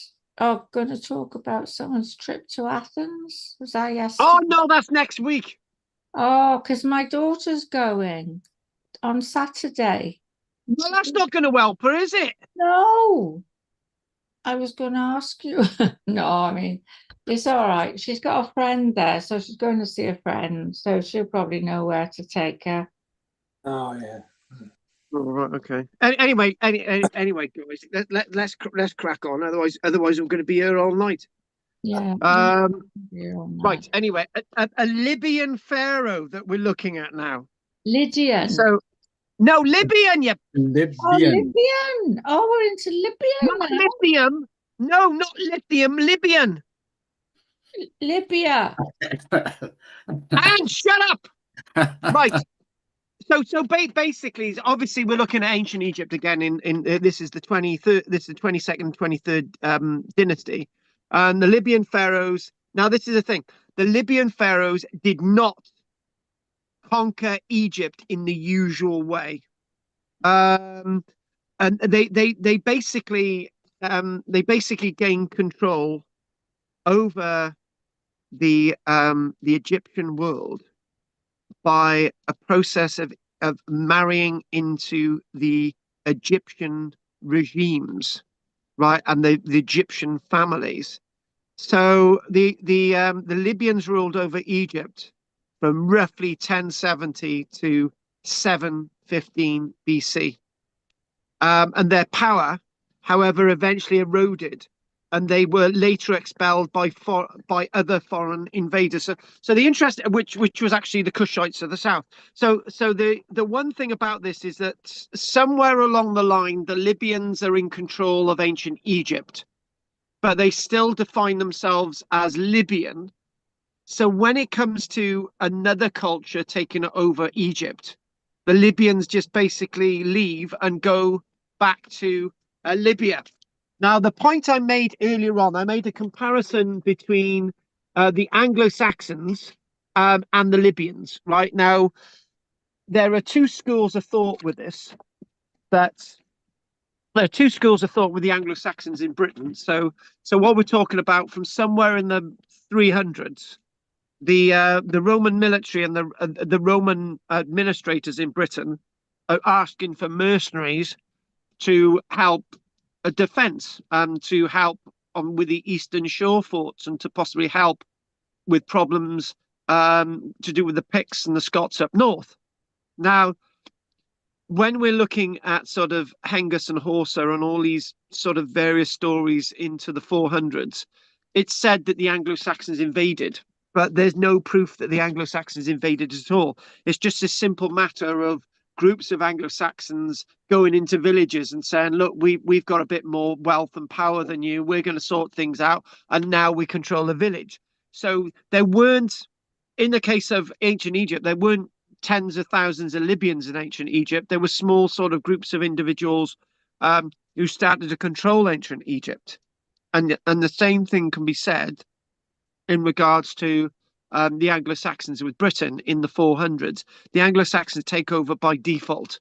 They just take over the rulership side of things. And in many ways, that's exactly what the Normans did, because when the Normans invaded in 1066 and with the defeat of Harold at Hastings on the 14th of October in 1066, the claim that William made when he was proclaimed king on the 25th of December 1066 was based on a small number of Normans that would then take over the ruling classes in Britain.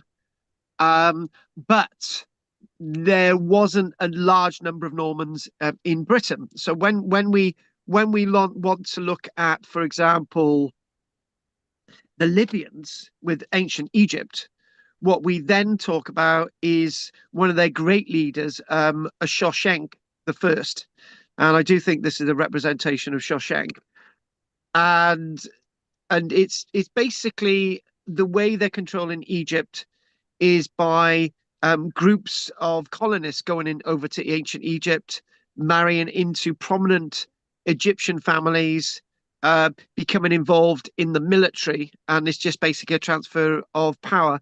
And it wasn't a violent takeover of ancient Egypt. It was just like now the Libyans are in charge, and that's the way it is. And there were some military generals that basically the Libyans were like the Anglo-Saxons. The Libyans were actually used in the Egyptian army. There were several, right? There were several Egyptians that managed to become generals in it.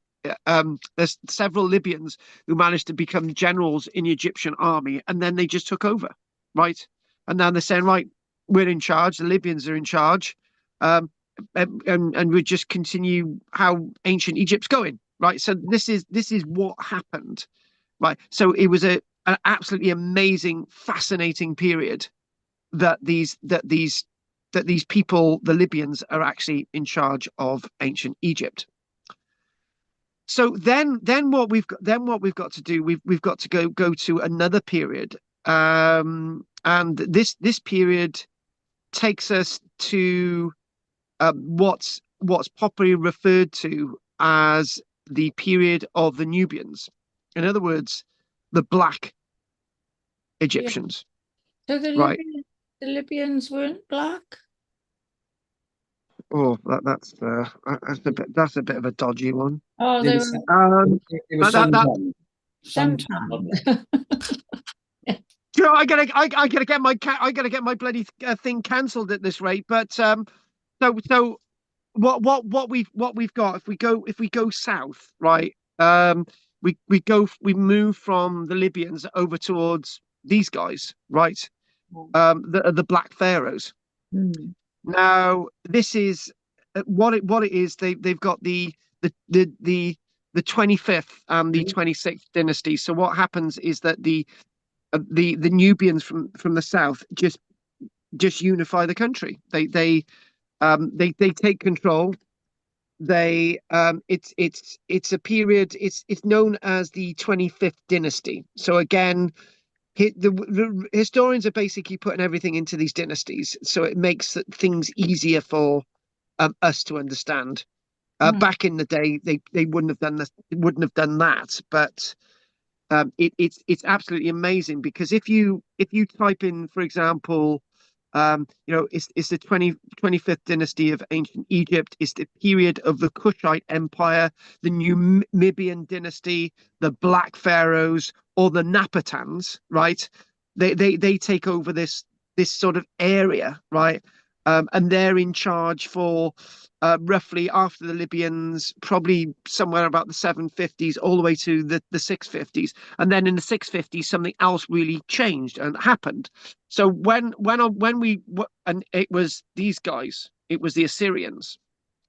But if we look at this again, this figure that was shown in front of us looks like a normal everyday Egyptian pharaoh, but this is a black pharaoh. This is known as Psamtik the First.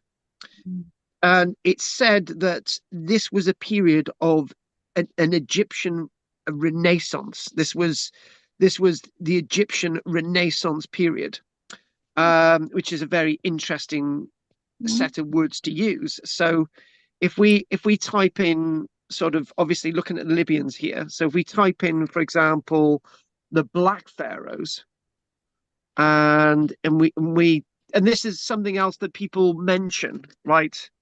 So what we've got sort of these types of figures, right? And we've got various. So when we look at that figure there, right, that basically black basalt. Other pharaohs were carved in black basalt. There's nothing different about this, but that's Psamtik the First. But then Hollywood makes it look like this. But these people were very much wanting to take on the old Egyptian sensibilities, right? So, and they united the North and the South, right? It was that old thing in ancient Egypt, uniting the North and the South. The interesting thing about the Nubians, or these black pharaohs, they had other types of pyramids that looked exactly the same as northern ones, but they were taller, right? Shorter at the base and taller. So this whole reveal, this whole sort of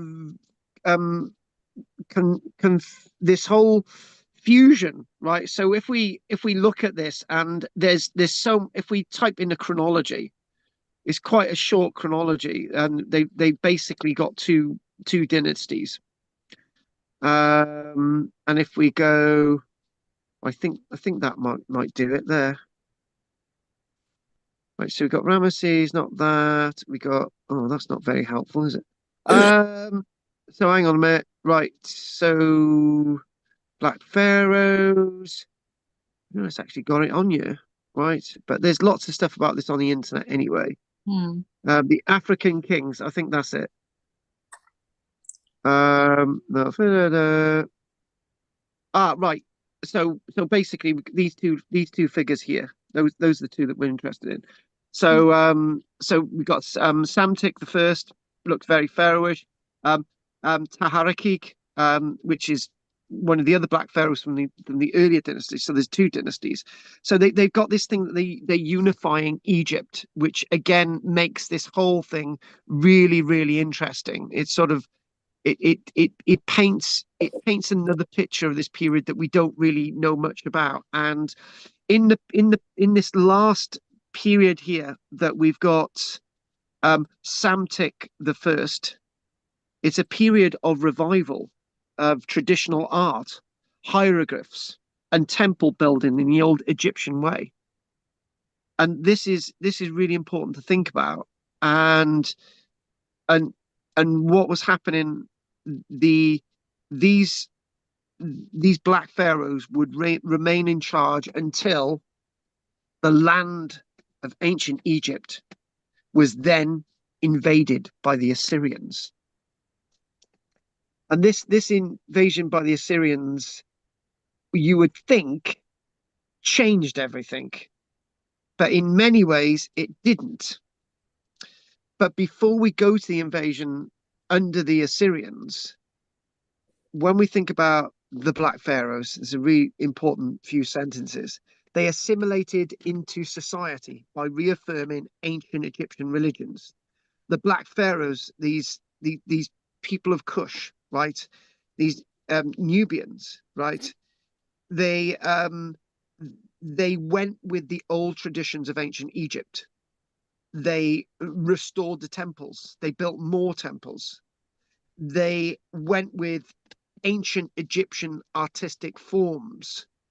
They would bring in some Kushite culture, but there was also a period of the Nubians building lots of these little pyramids across Egypt again. So it was the first time that the new pyramids had been built in Egypt for about 1,000 odd years. So it was like a renaissance of ancient Egypt. It's really difficult to put across.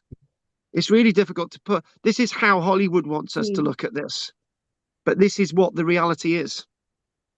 It's like so. This is the political sort of nature of history. It's almost as if, what we've got to do, we've got to make this, but this is actually the history, right? Black pharaohs, they were black skinned pharaohs, right? But they were more looking like this than like this. And I don't understand why why we've got to make it Hollywoodized, right? It goes back to another point when we want to do another bit of comparison with Roman era Britain. In 211, you've got Septimus Severus going to York, who was a black emperor, right? And you see that, oh, he was black, that's fair enough. Let's get on with it, and let's look at his two sons. Nobody really talks about that, right? And why do we need to talk more about this? It's just their skin color is different, but the main thing is that they are Egyptians as much as everybody else, right? They bleed into the Egyptian way of life. They assimilate, and and it's very, very interesting that is actually happening, right? That you've got this assimilation. So one of the other things that we need to do is we need to look at what's going on with the Assyrians, for example, and the next stage of all of this, and all of these things are absolutely massively fascinating. So so then roughly, the 664, the date I've got here, to the likes, all the way down to the period of Alexander the Great in 332. So the Syrians ruled over ancient Egypt. So if we go back to this, so we move from this to this, right? So we look at the Assyrian Empire. The Assyrian Empire captures Egypt. And it's made its play for ancient Egypt, and it makes ancient Egypt part of the Assyrian Empire. And it's something that we see that, it's always the Assyrians, the Persians want Egypt, right? Everyone wants Egypt, but whoever takes Egypt, it's almost as if they're sensitized to the Egyptian ideal, right? Even when you look at an Assyrian Sphinx, right? It looks there's Assyrian in this, but at the same time there's like a sense of ancient Egypt at the same time, because ancient Egypt has got sphinxes, and that's Sphinx like, and you're just thinking, okay, so from the ending of the Black Pharaohs who had unified Egypt, and that's another point. This is another point that we see in history. When you get somebody unifying a country, it's easier to conquer, right?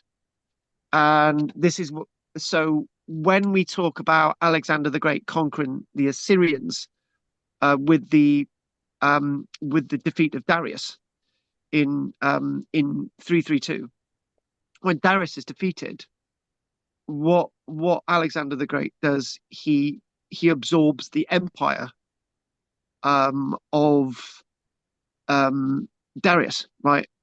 And he absorbs it. It becomes, it's so easy to conquer this great world of Darius because there's roads, there's cities, there's an infrastructure, there's a civil service, there's a postal system. You know, it's easier to conquer. So after the Black Pharaohs had unified Egypt, the Assyrians come in 664 and conquer the whole thing because it's unified again. So even though this independence is sort of a period that may be not akin to preserving ancient Egypt as it was, it did. And there were points when, you know, the Egyptians said, "Oh, we don't want you Assyrians anymore. We're going to take over the country again," right? So that's what was happening. Mm. But there's another fascinating period of ancient Egypt, and it's moving away from the Assyrian world, and then it's being conquered by the great Alexander the Great. So then what we've got as we start to move into the period of Alexander the Great, and we think about 332, and basically this is handed to him on a plate. It really, really is. It's handed to him on a plate.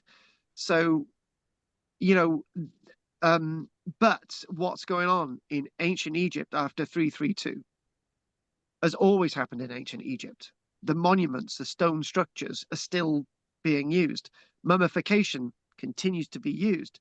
There's something known as the Book of the Dead, which rules over burial customs in ancient Egypt and had done for nearly 1,000 years, right?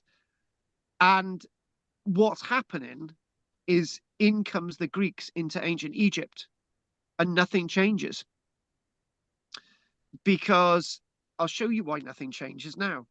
So what we've got another site which Bill's going to shout out and say that he's been to, which is this one, which would be Edfu, the temple of Edfu, right? That's the temple of Horus at Edfu. And oh, hang on, right, just add it. Why have I got boots? Right, hang on, there we go. Right, hang on, there. That's it, yeah. Big. Yeah. But the Greeks built it. Yes, it's Ptolemaic. The Greeks, yeah, Ptolemaic, yeah. The Greeks built it.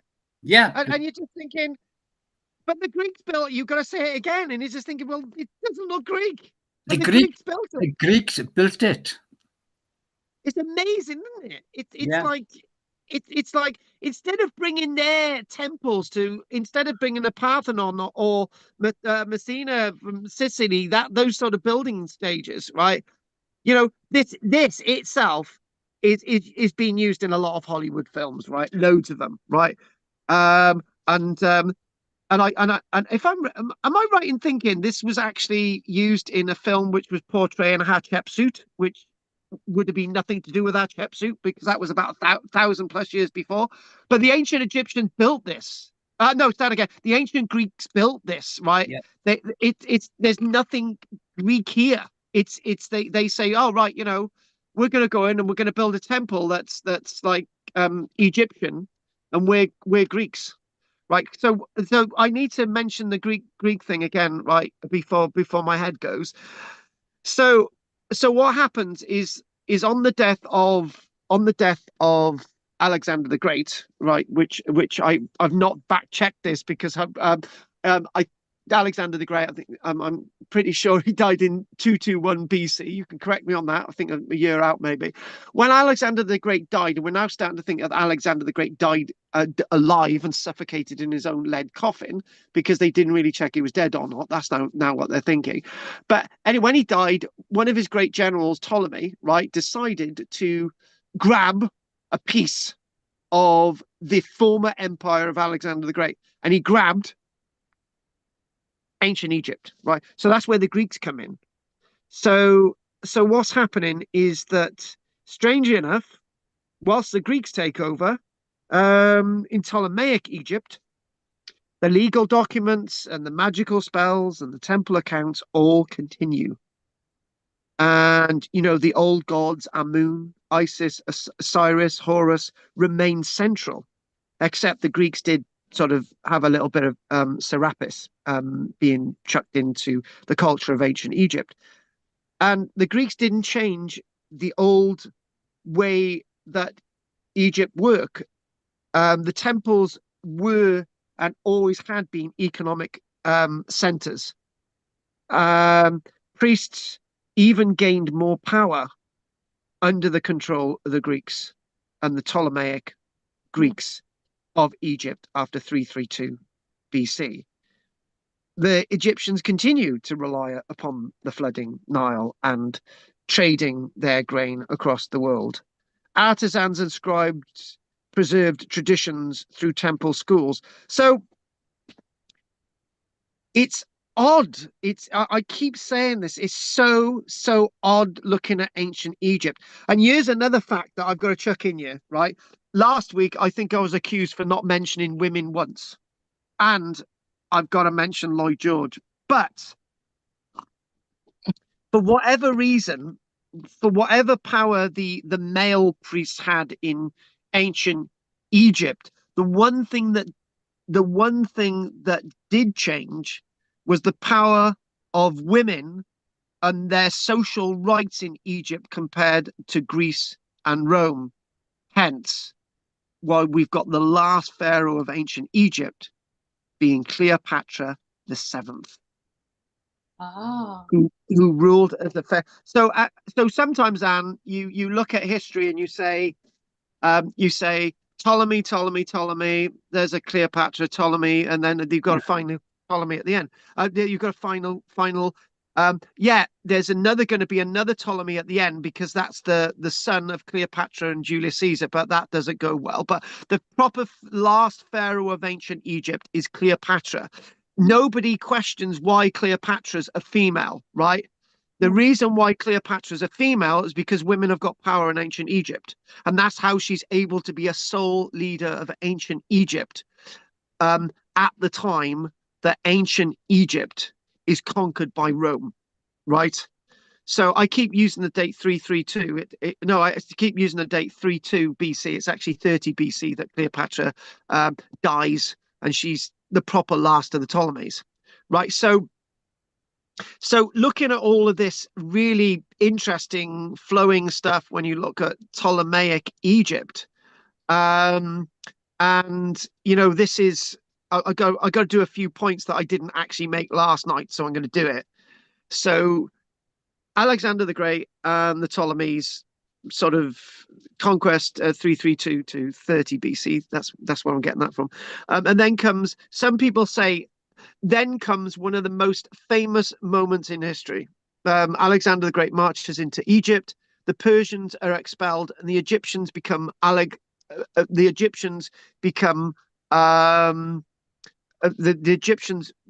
it should say, welcome Alexander as a liberator. The Egyptians have basically said, a true pharaoh has returned. A true pharaoh is releasing us from these Assyrians, these Persians. And guess what Alexander the Great does? He honors their gods. He travels to the oracle of Amun and is declared the son of Zeus Amun. And it's like thinking, oh, right, okay. So in other words, Alexander the Great is welcome. Instead of Alexander the Great saying, this is Greece, we're just going to do Greek culture and we're going to take down all the temples. Alexander the Great saying, right, we'll build Egyptian temples in Egypt, not Greek ones in Egypt. Amazing that. I'm loving it. So before leaving, he found a new city known as Alexandria. That's the Alexandria where we get the library, and we've got the great sort of temple complex and a lighthouse, Alexandria on the coast, the north western coast of Egypt. And then we've got Ptolemy the First, who's this great general, Ptolemy Soter, he's known as, and now this Egypt under Greek rule, but it's still recognizably Egyptian. So Egyptian Egypt remains Egyptian Egypt, even though it's ruled by the Greeks. And there's no differentiation because the Greeks just do Egyptian stuff in Egypt. So they build Edfu, as we've got, all in traditional styles, and Dendara and Philae. Philae, obviously, it sounds Greek, doesn't it? So they appear in hieroglyphs dressed as pharaohs. So in other words, the hieroglyphs that so the Greeks are portrayed using hieroglyphics and in their form as Greeks. And so what we've got, Greek does become a language in ancient Egypt, but the one change that the Greeks make to ancient Egypt, they make ancient Egypt cosmopolitan. And that's where the Library of Alexander comes in. That's where the Pharos of Alexandria comes in. It's all of this sort of stuff. So then what we do have is as we start to I'm getting more into this as we go through. So let's just go back to. So there we go, Alexander the Great, and we talk again about. I've mentioned this, the Book of the Dead. This is the thing, the power of ancient Egypt. There's this book, and it's like it speaks for itself. The Book of the Dead is something that is a powerful power behind the priesthood, and it's something that goes back 1,000 years or more at the end of the reign of Cleopatra the Seventh. Now, when we think about Cleopatra, and it's interesting that Cleopatra is actually portrayed as a man in some carvings. So if we type in Cleopatra, and there we go. That's Cleopatra. There you go. Or there's Cleopatra as she would like to be seen, but then she's portrayed as a man as well. So Cleopatra. So the reign of Cleopatra, really interesting reign of Cleopatra. She becomes leader in 51 BC. So she's aware of Julius Caesar, right? And basically she her power in Egypt dissipates and disappears by 30 BC. So this is at the end of this 1,000-year story comes the most famous Egyptian of them all, Cleopatra the Seventh. So happens to be that in this dark age of Egypt, we've got enlightenment. Cleopatra wants to bring ancient Egypt back to its old ways. She basically says, well, look what we've got. No matter what happens to ancient Egypt, it can never be altered, right? It can never be non-Egyptified. It's always going to be Egypt, right? So she's the last of the Ptolemies. Her bloodline goes all the way back to Ptolemy the First, but she feels she's Egyptian, right? Like everybody else who rules in Egypt, other than the Assyrians, but that's in question. Everyone feels Egyptian. So fluent in Egyptian, a skilled diplomat, and determined to keep her kingdom independent. So what happens? She allies with Julius Caesar, who dies in 54 BC, and later with Mark Antony. There we go. So it looks like she has an affair with Julius Caesar, and her son is actually her father. Her son's dad is Julius Caesar, so he would be another Ptolemy if he was allowed to reign, which he wasn't. So her story is a political theatre at its grandest, a queen trying to use love and strategy to preserve her throne against the growing power of Rome. But in 31 BC, at the Battle of Actium, she and Mark Antony, who had been this great Roman, are defeated by Octavian, who later becomes Emperor Augustus. Octavian Augustus, who's the first Roman emperor, who obviously after capturing Egypt, 30 BC, that's where the empire of Octavian begins. The great sort of imperial dictator. So the following year, Cleopatra takes her own life, and Egypt becomes, so this is 30 BC, becomes a Roman province.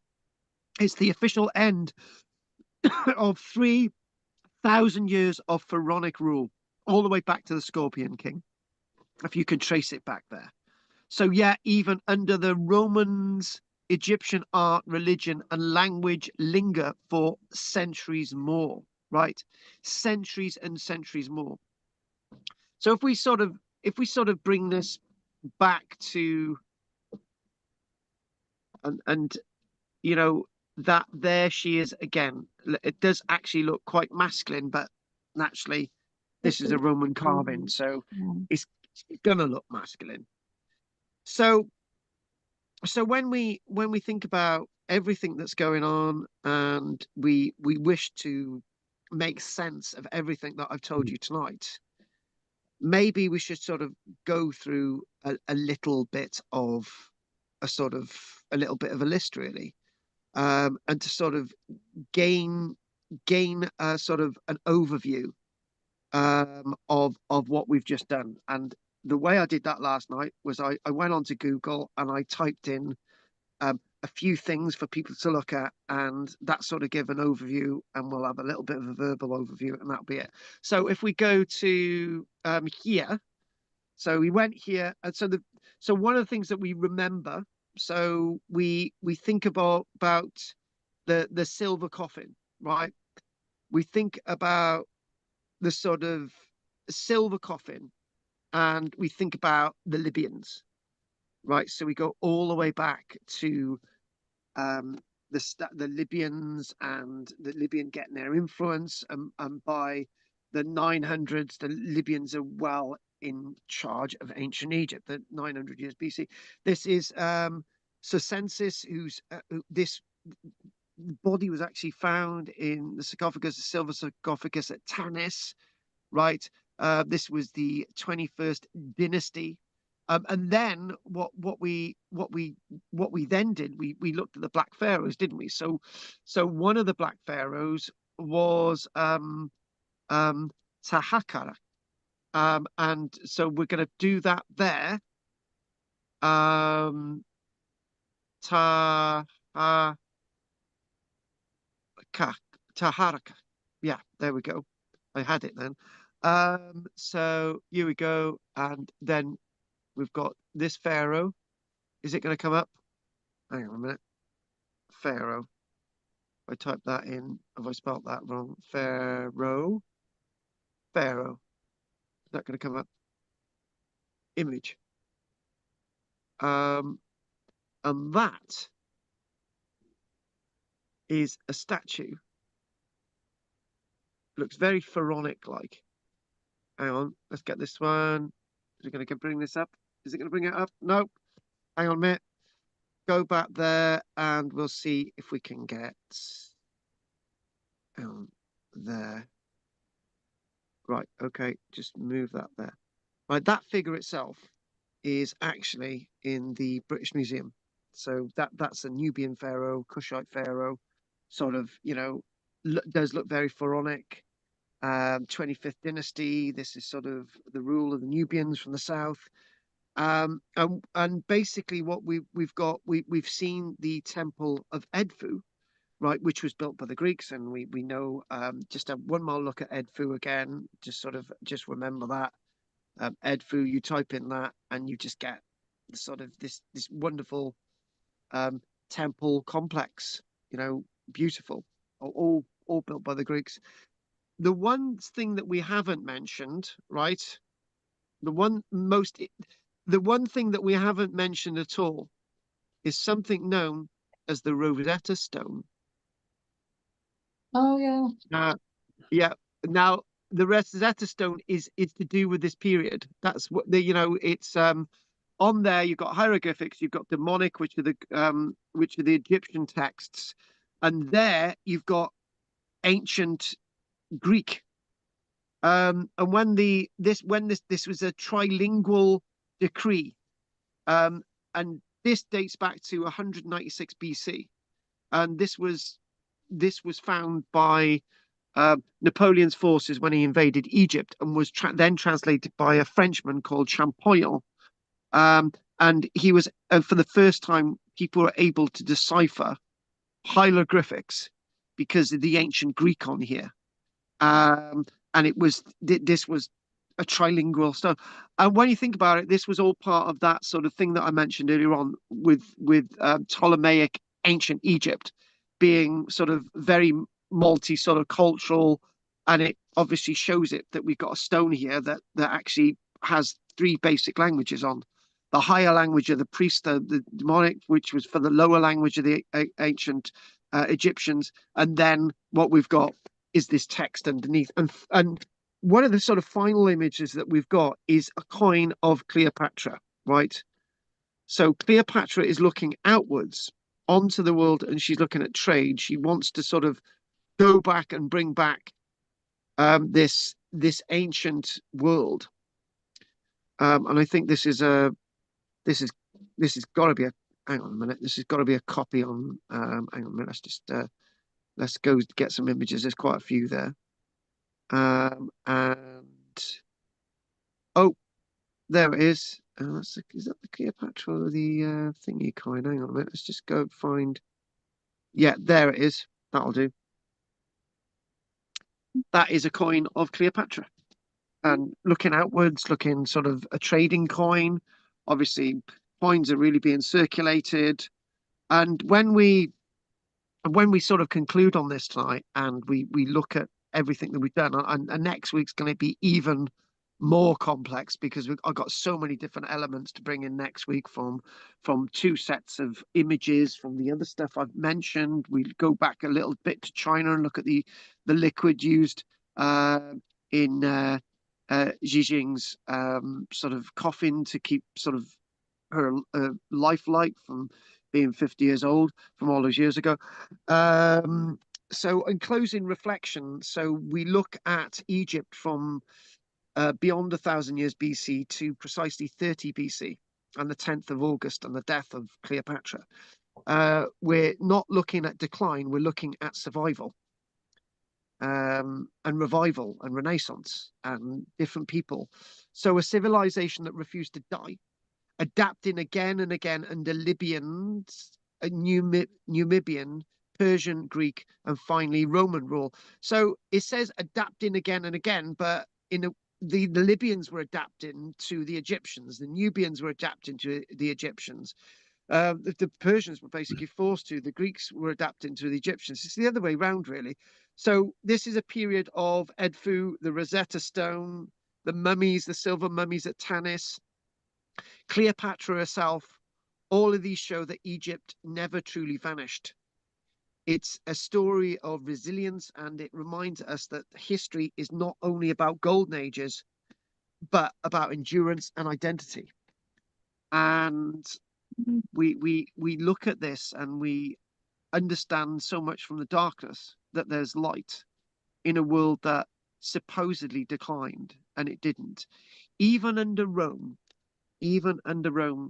Egypt became one of the most important places within the Roman Empire. It was the bread basket of the Roman Empire. Amazing enough, that sort of area around the Nile produces a basket of wheat for the Roman world. And lots of the temples were still functioning as temples into the AD 400s. We know that hieroglyphics is still being used, except very few people are able to read it, and it's likely that the last carvings of hieroglyphics were about the AD 400s. So thank you, people, and next time we'll explore all these wonderful things, and we think again of another part of the Roman world. And slowly but surely, we're coming to the point that we can invade Roman Britain, but not yet. So let's take that away. And I think next week is like so much stuff that we'll see how it goes.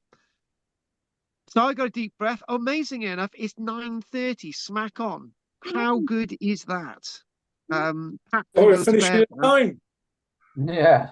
It's 9 o'clock, love. The clocks have gone forward. It's Carl time. You know what that means, don't you? Yeah.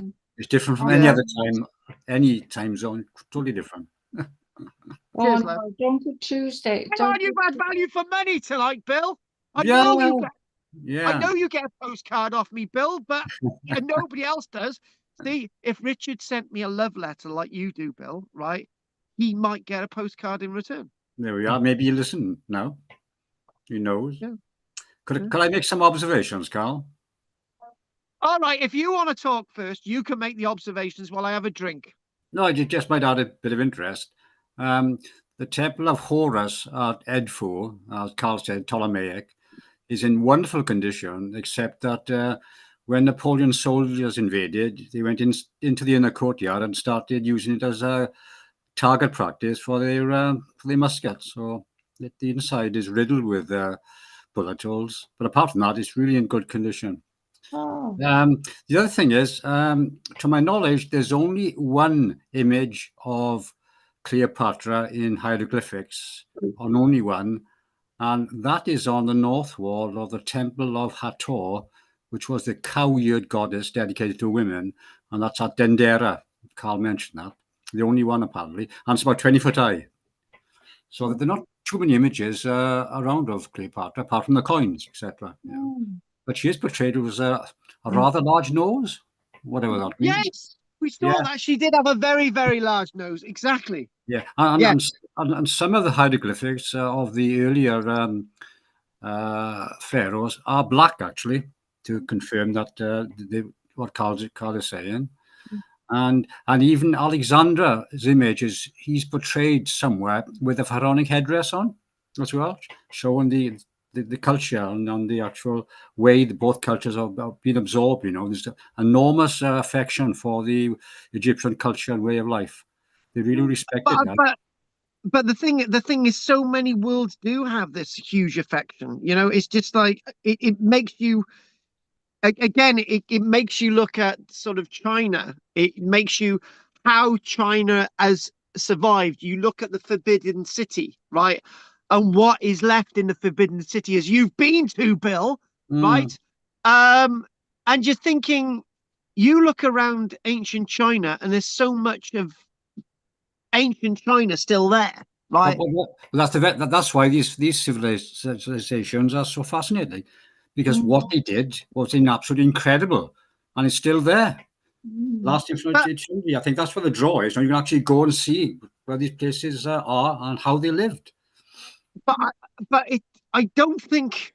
I think the point I'm trying to make is that you could have some civilization could have come in and destroyed all the ancient Egyptian stuff. You know, they could have pulled all the temples down and built something else. They could have burnt the Forbidden City down. They could have destroyed the Great Wall of China and did all these things, like the conquistadors did in Central America and South America with so few people, right?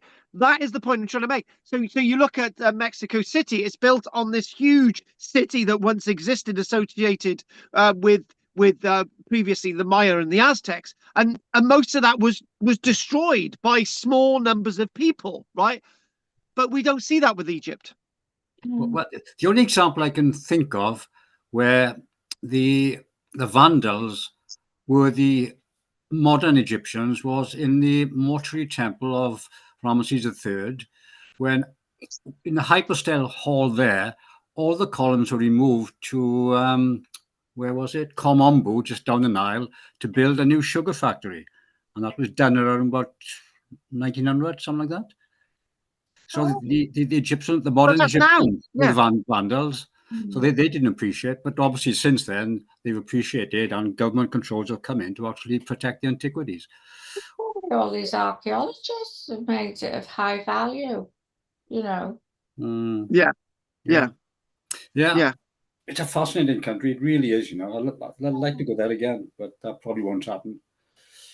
Oh, go on, Bill. You could take Kathy with you. There's a thought. You could take Kathy with you, and she could tell you all about how she feels about me and Goff and Sailing everything. away in the sunset. Yeah. Yeah. Yeah. Change the subject. Somebody else. I'll ask another question. Right, Anne, what about you, babe? Oh, it's just interesting, you know, it's just something I'd never know. I didn't even know Cleopatra was the last pharaoh.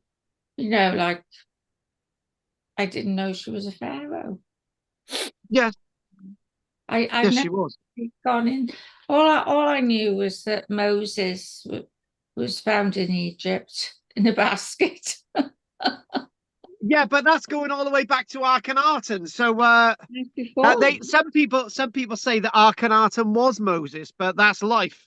they say, So yeah, because when you think about Akhenaten, basically you think about Judah and you think about all that stuff, and you think about, well, who is Moses? Where did he come from? He come from Egypt. Well, that's really odd, isn't it? Do you know what I mean? So yeah.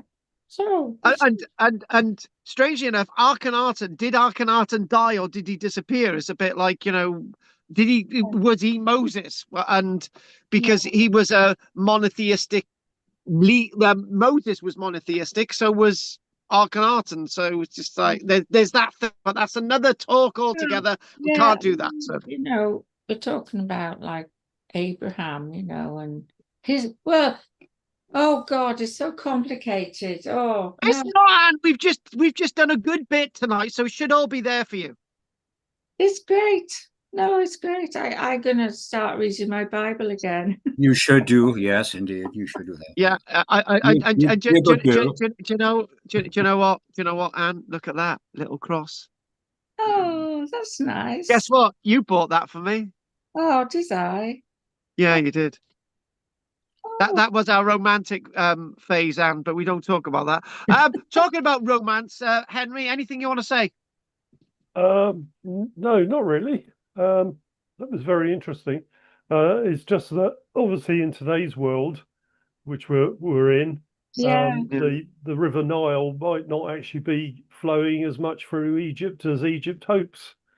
Because I think Sudan is currently building a massive dam to use the water for its own irrigation. Oh, wow. Oh my God! Oh, I yeah, we suppose don't want to go there. Flipping heck! you know, I mean, they have got a lot of drought. So you'll have to watch this space. Yeah. Well, we got enough to worry about up here, other than worrying about down there. Mm. How the hell are they building a dam when there's a civil war there? Oh, I'm not going there. Right, I won't be going there. Right, anything from you, Goff? No, nothing. Thank you. Okay. And what about you, Richard? No, very interesting. So, nothing from me. Okay. Well, it's been an absolute delight tonight. It's good to be finishing on time at 9 o'clock. I thought Pat was with us tonight, but then I realised she was with us last night. Must be losing the plot. And again, thanks for all the shekels this month for the next 2 months, and we will be sending something to you all out in the post soon. And if there's nothing else anyone else wants to say, we will be seeing you all next Wednesday. Carl. Oh, next one last thing for Bill. Hang on, go on. I'm going to miss your blockbuster next Tuesday because I'm up in the Cotswolds rambling with my rambling friends. So will you miss me? We will miss you because next week is a blockbuster. You confirm a lot of Walking? no. Yeah. What? Walking, yes. No, I mean, I'm listening to you now, Bill. Oh, thank you, Anne. What a sweetie. What a sweetie. Anyway, hey, guys. You've Thank had you, a lot Carl. more experience. Anyway, thank you for that, Bill. If nobody else got anything else to say, we'll miss you next week, Bill, and we will thank you very much for your continued support, folks, and I will see you all next Wednesday. Thank you very much. Thanks, everyone. Night, Garth. Night, Richard. Bill, Bye. and Henry, and don't forget to like and subscribe online. Night, folks. Good night. God bless. Night, lovelies. Night, Garth. Be Good good. night. Night, Garth. Night. Oh, Bill's still there. He's always still there. I got to do some toast now. I can do some toast. Look at that. I got this new torch. Great, isn't it? Does that look scary for Easter? Easter? The fuck? Does that look scary for Halloween? Don't forget to like and subscribe. Amoro Heat donations very welcome. Anyone who joins my channel and they send me their address, I will then send them a book as a thank you. But I'll need your address as well. So join £1.99 a month. We love you all. I look really hard.